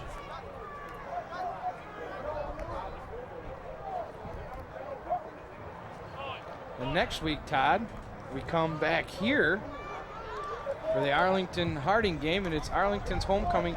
This is Arlington's 10th year as a school, 9th year as a football program, well, in terms of varsity play. We have something special planned, by the way. Yeah, the producers of SPNN have put together a kind of a highlight video of sorts of the Arlington games that have been televised over the past 9 years. Lockwood, oh, Alphen off his chest. Good grief. Let's see who gets this football. It's Arlington ball. Well, I tell you, when it rains, it pours. It absolutely, it's a hurricane. It's a downpour for the Humboldt Hawks. Yeah. Ben Alphen, that thing just bounced right off his chest there. Well, actually, I think that was Jesse Day, the tight end. And now let's get a look at it. See if of we course. can get a look at it here. Yeah, it was 86. Sorry, Ben.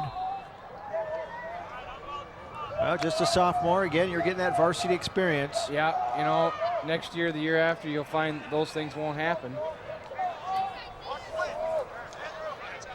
So once again, Arlington, big break. Quintus Jordan. Jordan just bowls forward to about the 25-yard line. There's no quitting the Hawks, though. They're still getting off the ball and getting it after it the best they can. Again, keep in mind, just counted 23 players suited up. You know, talking to Jim Monkwitz before the game, and you know, when you have a squad this size, I asked him, what's the toughest part? And he said, you know what, it's practice. It's being able to get 11 on 11. Because that's the way this game is played. And when you only have, you know, 20, 22, 23 kids, you can't always go 11 on 11. No, it makes it really, really challenging. Off to the left side, another big run. Cole to the 5-yard line. Christian Julius on the stop. Touchdown saving tackle.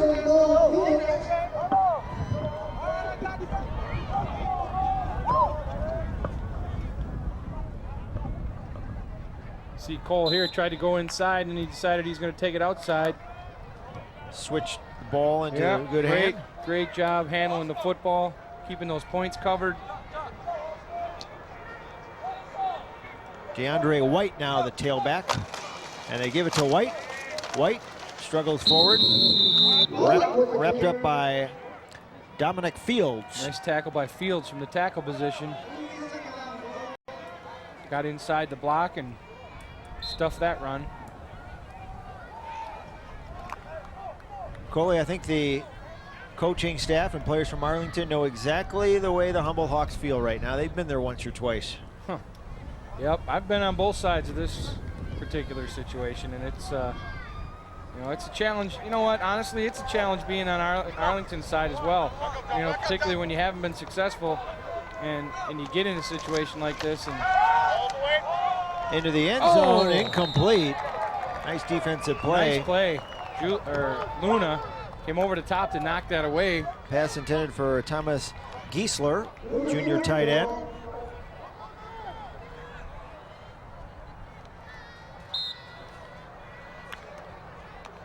What do you say you pick that off and take it to the house, 100 yards? Wouldn't that be something?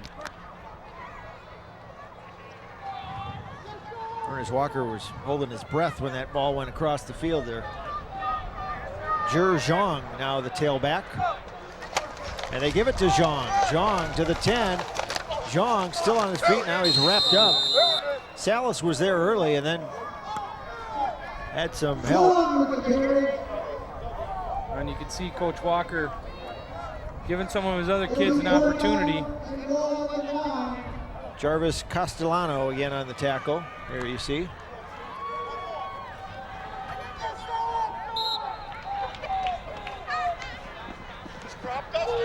Andrew Halverson also in on the tackle, another sophomore.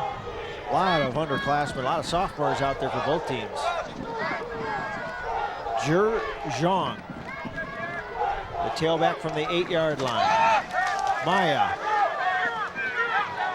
looking in the end zone. Oh, and what a catch! Great catch! Willie Green, I tell you what, that one makes the highlight reel. It sure does. What a grab by Green in the corner of the end zone. I wish we had a camera angle from over there. You see the replay. Maya rolls to his right, waits, lofts it up, and a one-handed grab by Green. A left-handed grab by Green. Willie Green is 6'2" sophomore. You know what? You're going to hear a lot about this kid over the next couple of years. What a grab by Green. Extra point is good. Extra point. By Omar Perez. And tell you what, Green's had a nice game. I mean, he had a 66-yard touchdown in the first half, Maya to Green. Then he had an interception on the first play following the kickoff, and then a great circus catch. What a grab. One-handed grab. I'll tell you what, we're going to save that one for the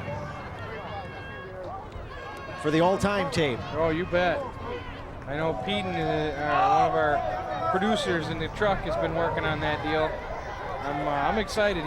Mike's good at that stuff. You got to add that one to the 10th anniversary. Yeah, show. I bet Mike could do that.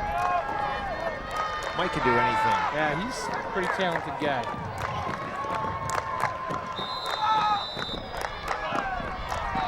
Oh, Humboldt here just wants to hang on to the football. And this is Salas. Or Hernandez, check that. to the 25-yard line.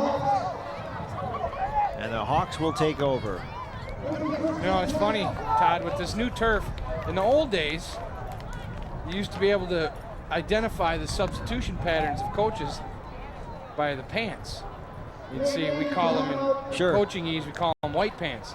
Put the white pants into kids who haven't played. Now on this nice turf, nobody gets dirty. You can't tell. We have an Arlington Phoenix player shaken up. Try to identify him as soon as we catch a glimpse of his jersey number.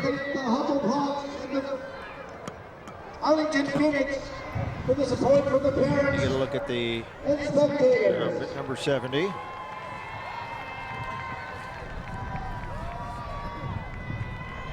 And as luck would not have it, the roster does not list number 70. So we apologize. And that's part of high school football. Numbers change. And they don't always tell the announcers. Nope, they don't always tell us, do they?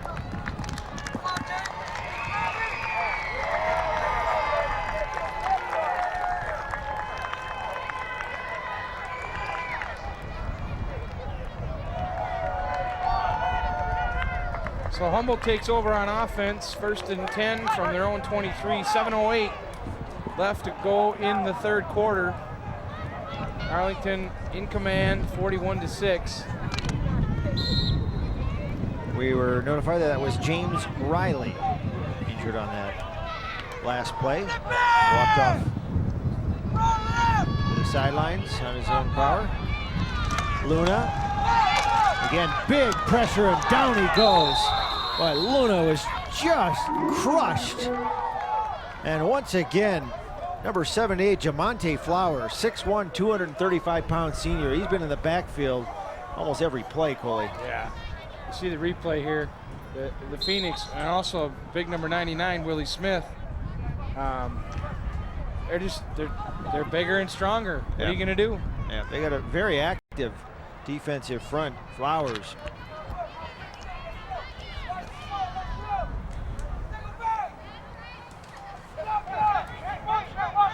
Carlos Luna. Salas trying to make something happen.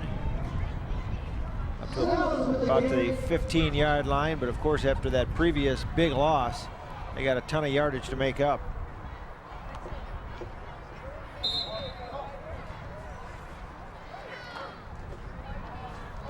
Six minutes to go here in the third quarter. It's been all Arlington. Phoenix looking for their first win of the season. First win in about 10 tries. Luna, good completion to Hernandez, but they still do not get even back to the original line of scrimmage. Yeah, well short of the first down. Humboldt's going to have to punt. And Coley, one of the bright spots has been the punting game for Humboldt. Alejandro Navarro, number 85. He's standing at his 10-yard line.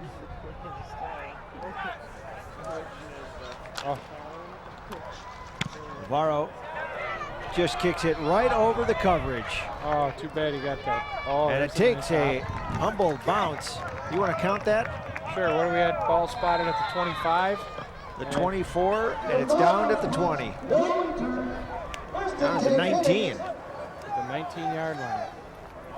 Number 19.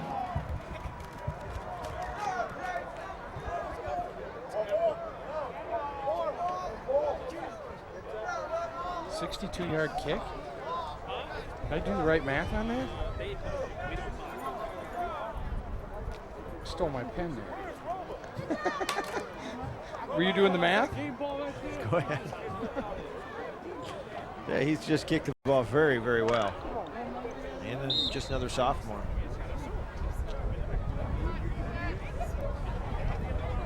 Well, Armando Maya still in at quarterback. 5'9" junior. They keep it on the ground. This is DeAndre White.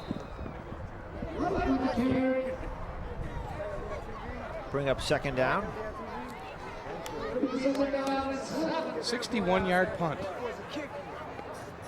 It's booming it. You know, we'll have to check next week in the record books. Yeah.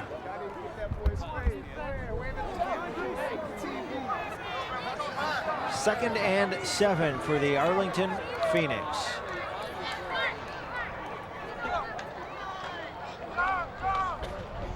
Again, that pile just surges forward about the 27-yard line.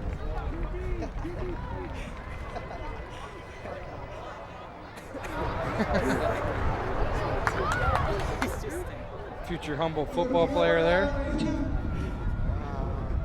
Kids will love that in class when they see it. Got to have a little fun. Zhang, the tailback. And Maya just calls his own number. Looks like he's got the first down. You know, Coley, you hear some of these names, Zhang and different ethnic backgrounds.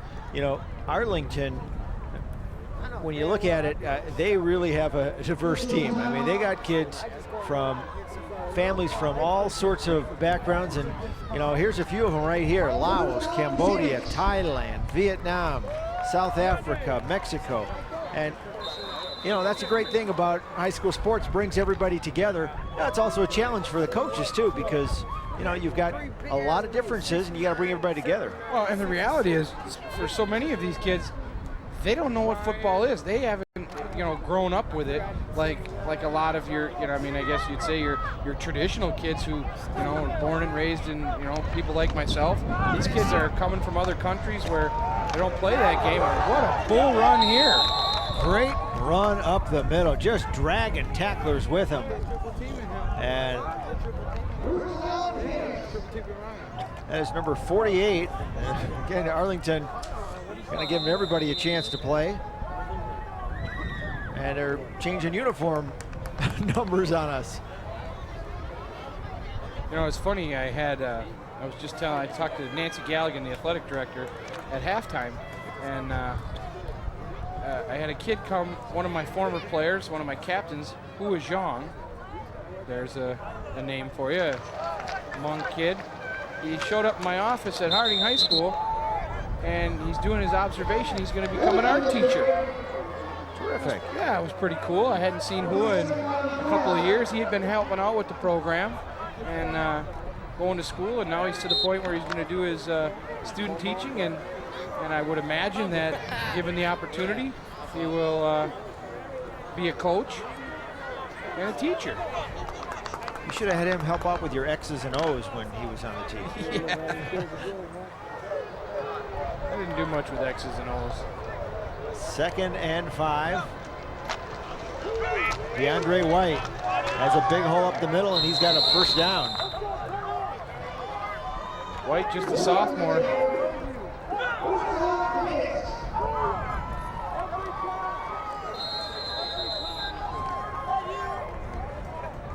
See the replay again, just a quick toss back to White, takes it off the right side. Luna wrapped him up. But another first down for Arlington.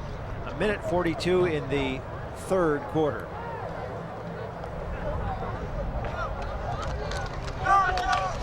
Big hit. Nice tackle, number 79. Stephen Jones. Great job from his D tackle position. Just a sophomore, Stephen Jones. And you said it, Todd. A lot of young kids out here, and you know, it's different. You know, you're growing up, you play Saturday mornings. You know, when you're playing the Pop Warner ball, and then when you play the freshman in JV, you're playing in the afternoon. This is Friday Night Lights, and it's a little different deal. John tripped up in the backfield.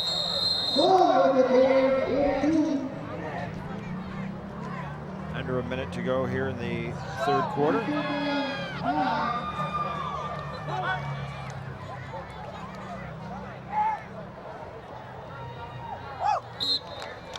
Coley, at halftime, I had a chance, as you may have seen, to talk to a member of the 1956 class, Humboldt High School. And, you know, there is always a following for the Humboldt Hawks. You know, so many times it's not about winning and losing. Maya knocked out at the 35-yard line. I think that's going to come back on a hold. Tom St. Martin, part of the class of 1956.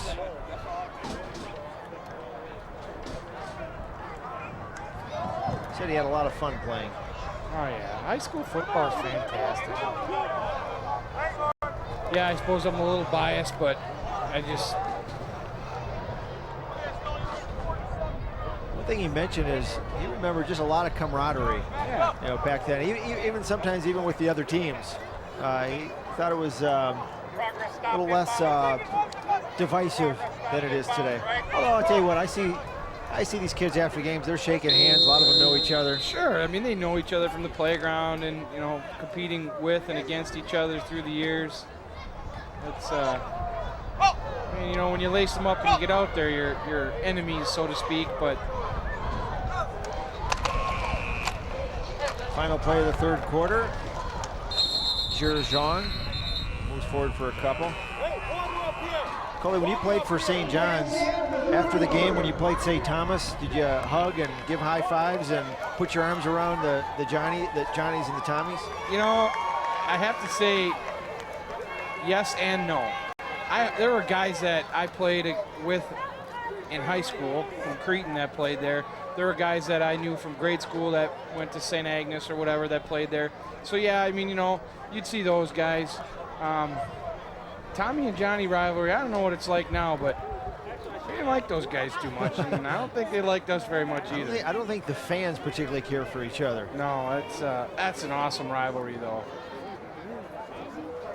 We've had kind of the better end of that deal for a while. We, of course, meaning the Johnnies. Yes, we meaning the Johnnies. That was funny. I was talking with some of the Como staff last week after the game, and one of the guys on the coaching staff went to St. John's, and he said he was going up to the River Falls game. So what are you going to go to that game for? Oh, that'll be a good game. And I said, well, no, it won't. Oh, sure it will. 41-9. Johnnies are tough again.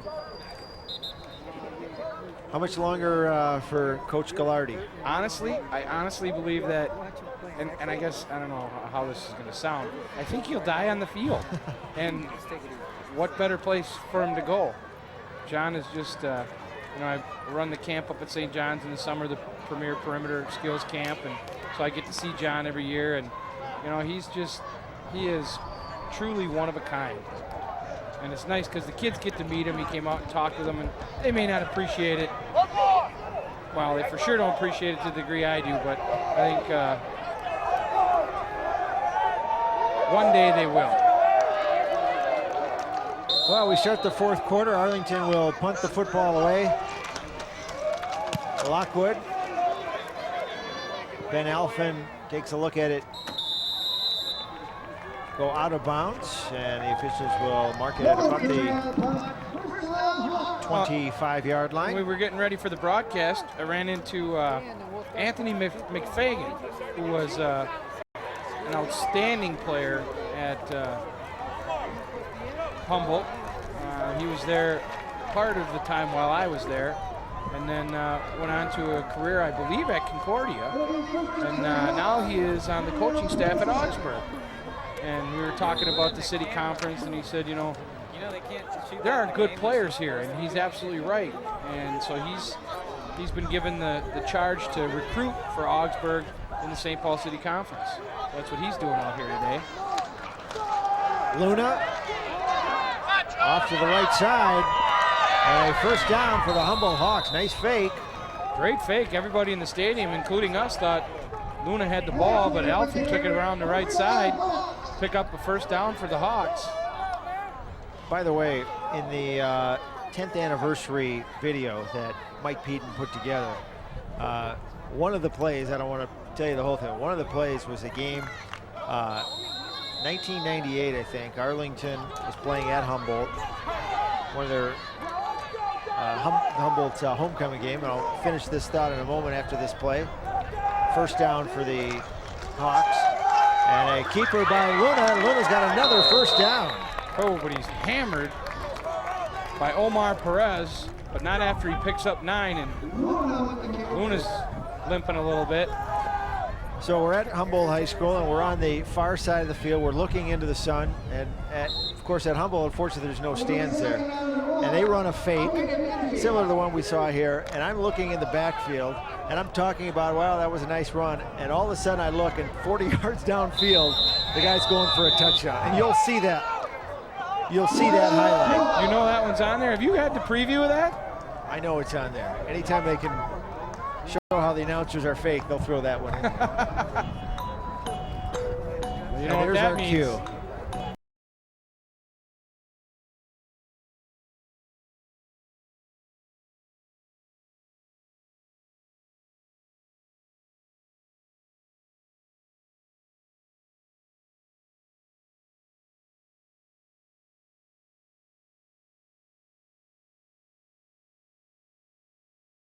You know, this might be a trick question here. Well, it is, because I put it in. I'm going to go with Harding back in the 60s. The answer is Cretin-Derham Hall. That was the easy way. Easy. 44 straight games. Let's go! 44-0 between 1995 and 2001. Yeah, well, there was one they should have lost. I did put that one in there thinking you would overthink that one a little bit. Yeah. Well, I mean, it was... Cretin had been the no-brainer, but Harding was pretty tough back in the 60s. You talk about famous plays that play-by-play announcers miss. Remember Woody Hayes on ABC? They missed the punch. The announcers just didn't see it.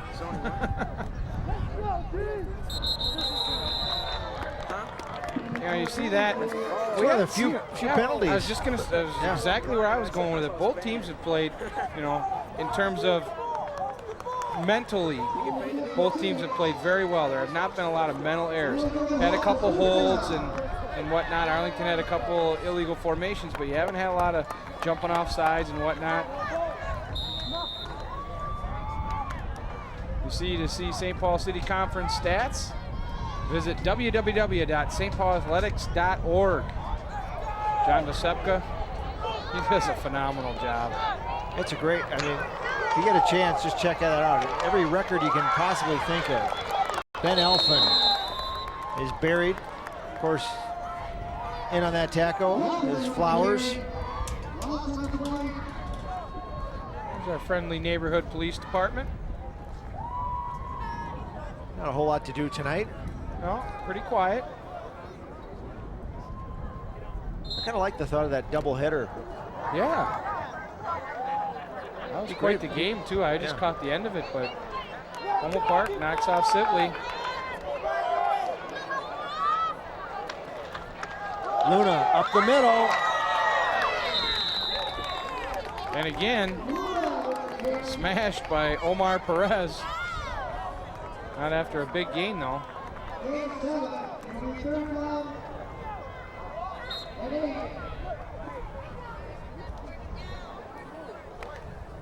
Well, Coley, if you're Marcus Walker,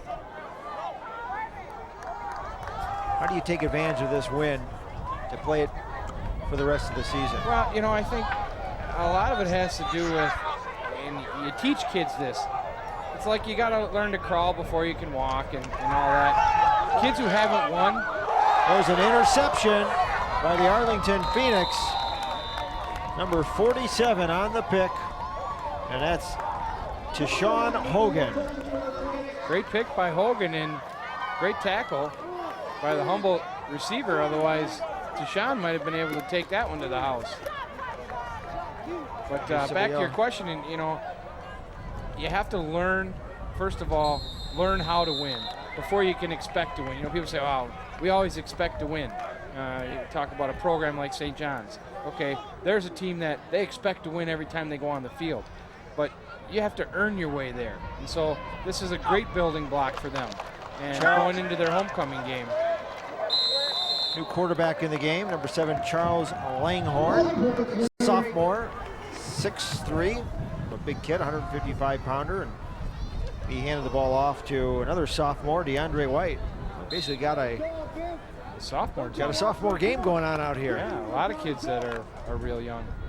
Now the key for both these teams is to have these kids stay in the program through their senior year. And you know what? You said it, Todd, right there. I mean, anytime you're going to have success, it's going to be because you're able to sustain those kids and get those kids to buy into what you're doing and keep them around. You know, I think of, you know, the first year of varsity at Arlington High School, and we had to play Thomas Tepe, and they just killed us. I mean, it was just, but those kids 2 years later or 3 years later were the same kids that got whooped by, you know, Johnson, and were able to learn from that and grow and stay in the program, and then, you know, able to have a pretty successful senior season. So it can be done.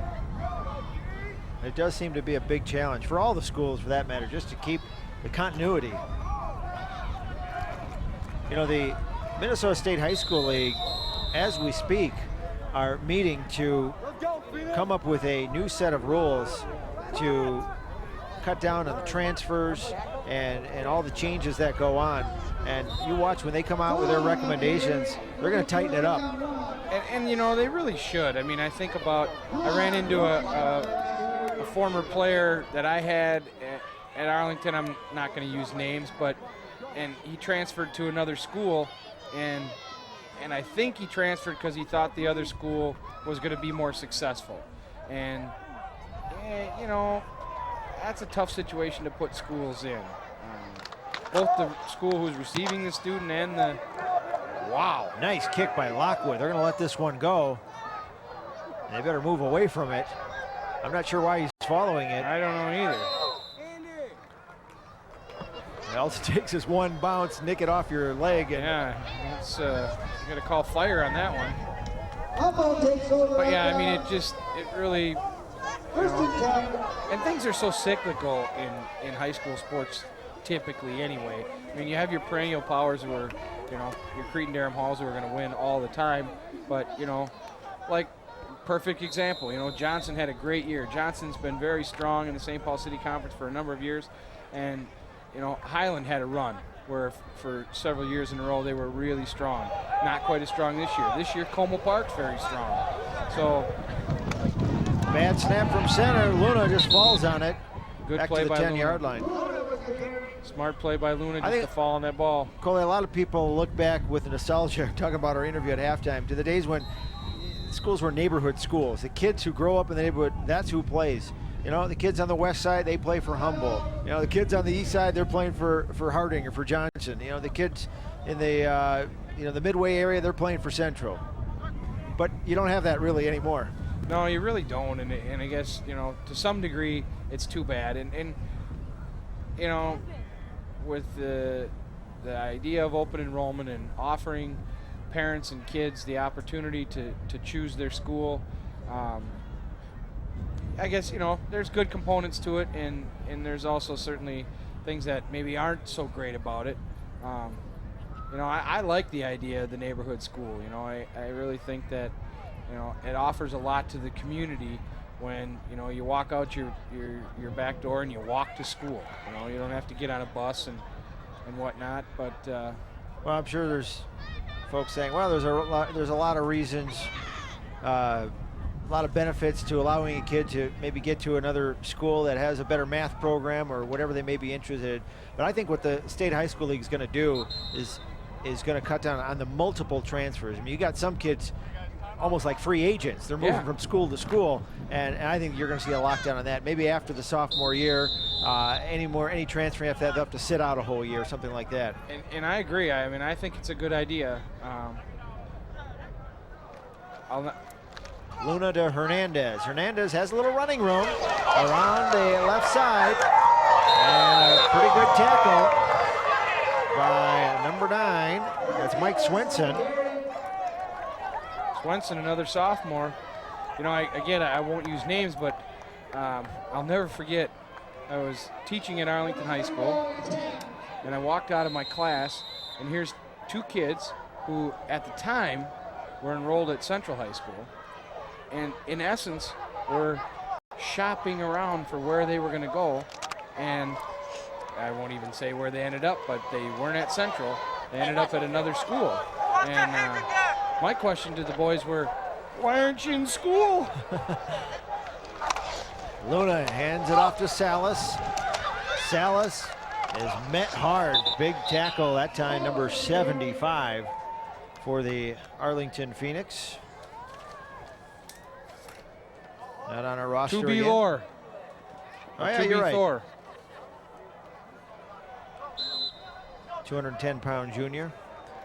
You know, the other thing I think the Minnesota State High School League is looking at is, you know, how to classify teams in terms of what level to play in the playoffs. Right. And I think that's a huge thing too, to allow, you know, teams from the city to compete in the playoffs.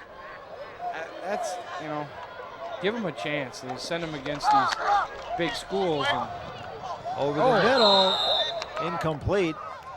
Great effort by Christian Julius. He almost came up with a left-handed, one-handed grab. Ball was a little bit behind him. You know, again on that transfer issue, I think the thing that riles up folks more than anything else is, say you have a son or daughter that's in your community program, been playing since, you know, rec school, you know, the recreation leagues, through junior high, through the freshman team, junior varsity. Now it's their senior year. It's their chance to play, and all of a sudden, 4 kids, whether it be boys, girls, whatever, transfer in, and now your kid, your son, your daughter, if you're not going to play. And I think that is a great source of frustration. And you've seen almost entire teams transferring, and, you know, yeah, not to name names, but you're seeing it now even in girls sports, girls basketball. Yep. It's kind of like NBA free agency. Yeah, and, you know, at the same time, I certainly understand, you know, how some parents will work with their kids in that way, because it might offer them an opportunity to, you know, earn a scholarship to go to college where maybe they wouldn't have that opportunity. And the fact is, you know, kids from elite programs, you know, they talk about Cretan recruiting and so forth. And, well, number one, they're a private school, so they have to recruit people to come to their school. That's kind of what they do. But, you know, then the focus is on the athletic piece. Well, you know, I think on Sunday, Cretan-Derham Hall is going to have 3 starters playing for Notre Dame. I mean, you know, the fact is they're a program that if you can go and play there and excel, you're probably going to get an opportunity to play at that next level. And as a parent, you want to do the best for your kid. I think we did a very good job of straddling the fence on that one. Did we? Yeah. Cool. And of course, folks, if you disagree with anything we said, Coleman McDonough is the voice you're hearing here. Yeah. You know, at one point, talking about Cretan-Derham Hall, I remember hearing there were more Cretan-Derham Hall graduates in the NFL than University of Minnesota graduates. Yeah, very true. By the way, it's kind of fun. We look back once in a while at some of the games we did at Cretan with Joe Mauer and look at the way his career has turned. Yeah. I wonder how the Twins did tonight. Talk about a resilient bunch there. All the ups and downs that they've faced, and they're still playing very well. Arlington empties the bench. All kinds of guys getting their chance to play on Friday night. 3:42 left in the 4th quarter. Arlington in command, 41-6. You know, hindsight's 2020. The Twins. Sorry, we got to be talking about the Twins here during this high school football game, but you know, they made a move earlier in the year, letting go one of their pitchers who had some problems. But boy, they really need pitching down the stretch here, don't they? Talking about Kyle Loesch. Yeah. Little delay handoff. DeAndre White, but he goes nowhere. Brought down by number 23, Forrest Lloyd. Well, Humboldt defense stiffens here. 4th and call it 16 for a first down for the Phoenix. I remember a couple of games we did with Cretan-Derham Hall. Joe Mauer at quarterback, Marcus Freeman, the tight end. Ryan Harris was on the line. Rashawn Powers-Neal. I mean, you saw that team in warm-ups, and it just scared the daylights out of you. Yeah, they got some pretty talented kids this year too, boy. That Broderick Binns, and Floyd's only a sophomore, a junior. This is DeAndre White. Pretty good hit. Big hit by Dominic Fields. You know, he's quietly had a pretty tough afternoon or evening, he's been sticking his nose in there for 4 quarters. Well, the important thing is nobody's quitting on the Humboldt Hawks, and there is a lot of pride with this team, and look how they've stuck together. Again, just 22 players out on the field tonight. You know, and I have to say that says a lot about their coaching staff. I mean, it really does. That those players believe in those coaches, and you know, like I've said, I've had the opportunity to work with Steve and Jim. This is Ben Alphen. Alphen looking for a block. Alphen to the 40. Alphen can take it all the way. Ben Alphen. Touchdown, Humboldt Hawks. What a great run by Alphen. 74 yards. Takes it around the left side.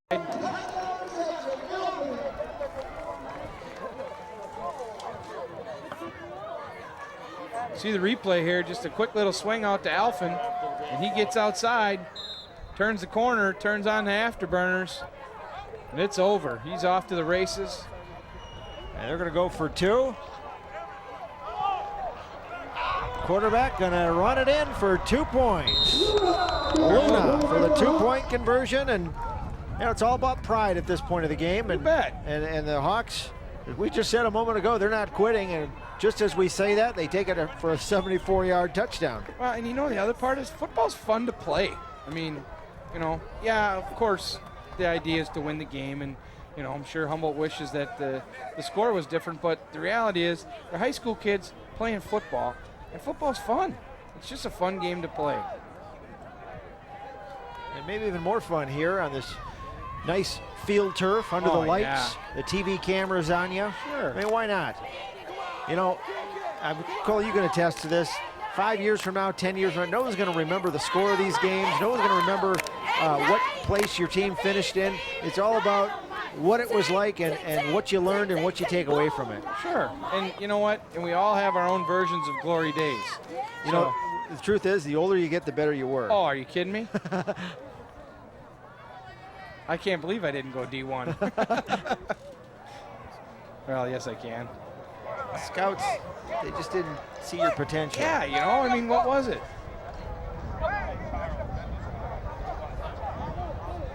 Cretin didn't quite have the reputation that it has now back then.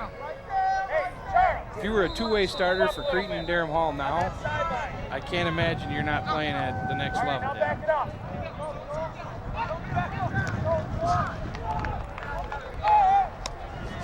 Kick will be fielded at the 30-yard line. And still some good popping going on down there. Marco Reese on the return for the Phoenix. Brought down by Lloyd. Everybody getting a chance to play in this one. Not hard for the Humboldt Hawks. Arlington giving everybody a chance. Oh, we got that ball like a loaf of bread there. That'll get discussed in film on Monday. Under 2 minutes to go in this one.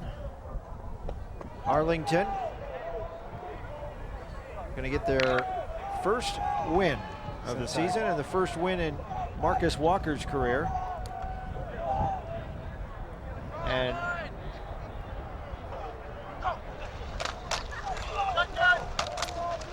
they, of course, keep it on the ground. You know, and I think it's important to acknowledge that for Marcus. You know, as a coach, you know, and all of them, of course, but you work really hard for your kids, and it's nice to, you know, to get that first W. Congratulations to Marcus Walker and his staff at Arlington High School to notch their first victory as a staff. It'll be nice for them to walk off the field and that sense of accomplishment. This could be the last play. To the fullback. I think they'll have to run one more.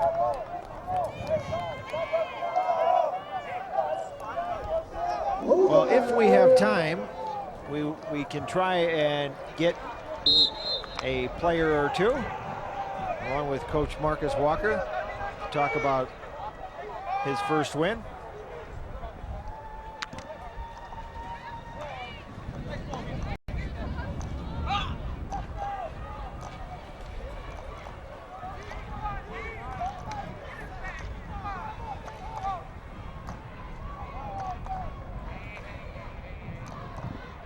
And Coley, I'm going to try to grab a player or two.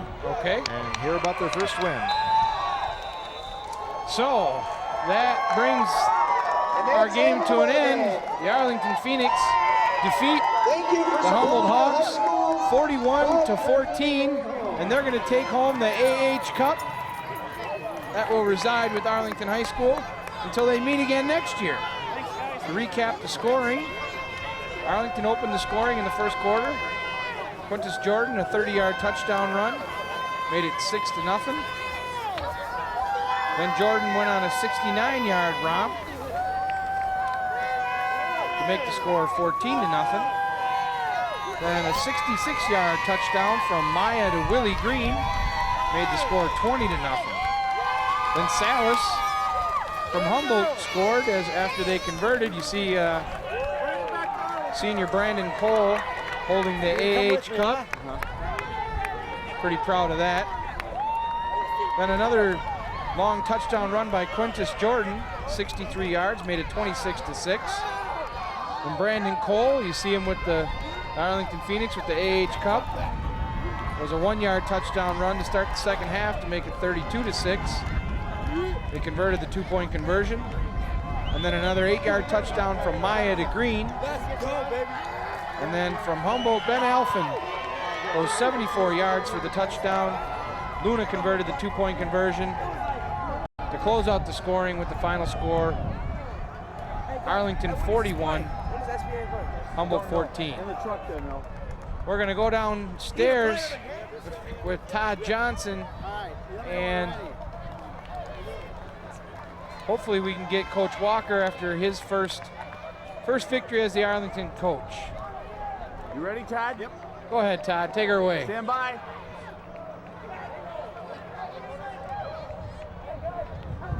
Go. A lot of excitement down on the field. Coach Marcus Walker, your first win. How does it feel?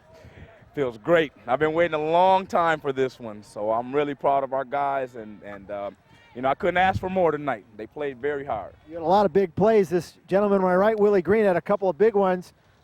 Tell us about your touchdowns tonight. I just came out and tried after missing the first 2 games. I was hungry to win, had to come out and get a win. How important is it to this team to win today? Real important. How's it feel? It feels good. Feels good. What's going to happen the rest of the way? We're going to win. There you have it. Coach, you get the AH Cup. That's important to the kids, isn't it? Yeah, we got our cup back. I'm excited about that. Huge, huge. So, you know, now we've got to keep building from this and move on as a team and get better. Okay, and what happens the rest of the way? Rest of the way, we've got Harding next week for homecoming. So it's a big week. Next Thursday, 7 o'clock here at Griffin Stadium. Okay, you heard it on the field. The winning coach, his first win at Arlington High School. We'll send it back upstairs. Thank you, Todd. Thank you, Marcus. Congratulations to Arlington, to Marcus and his coaching staff and all the folks at Arlington High School. For SPNN, Todd Johnson, I'm Coleman McDonough. Thanks very much, everyone. Have a great night.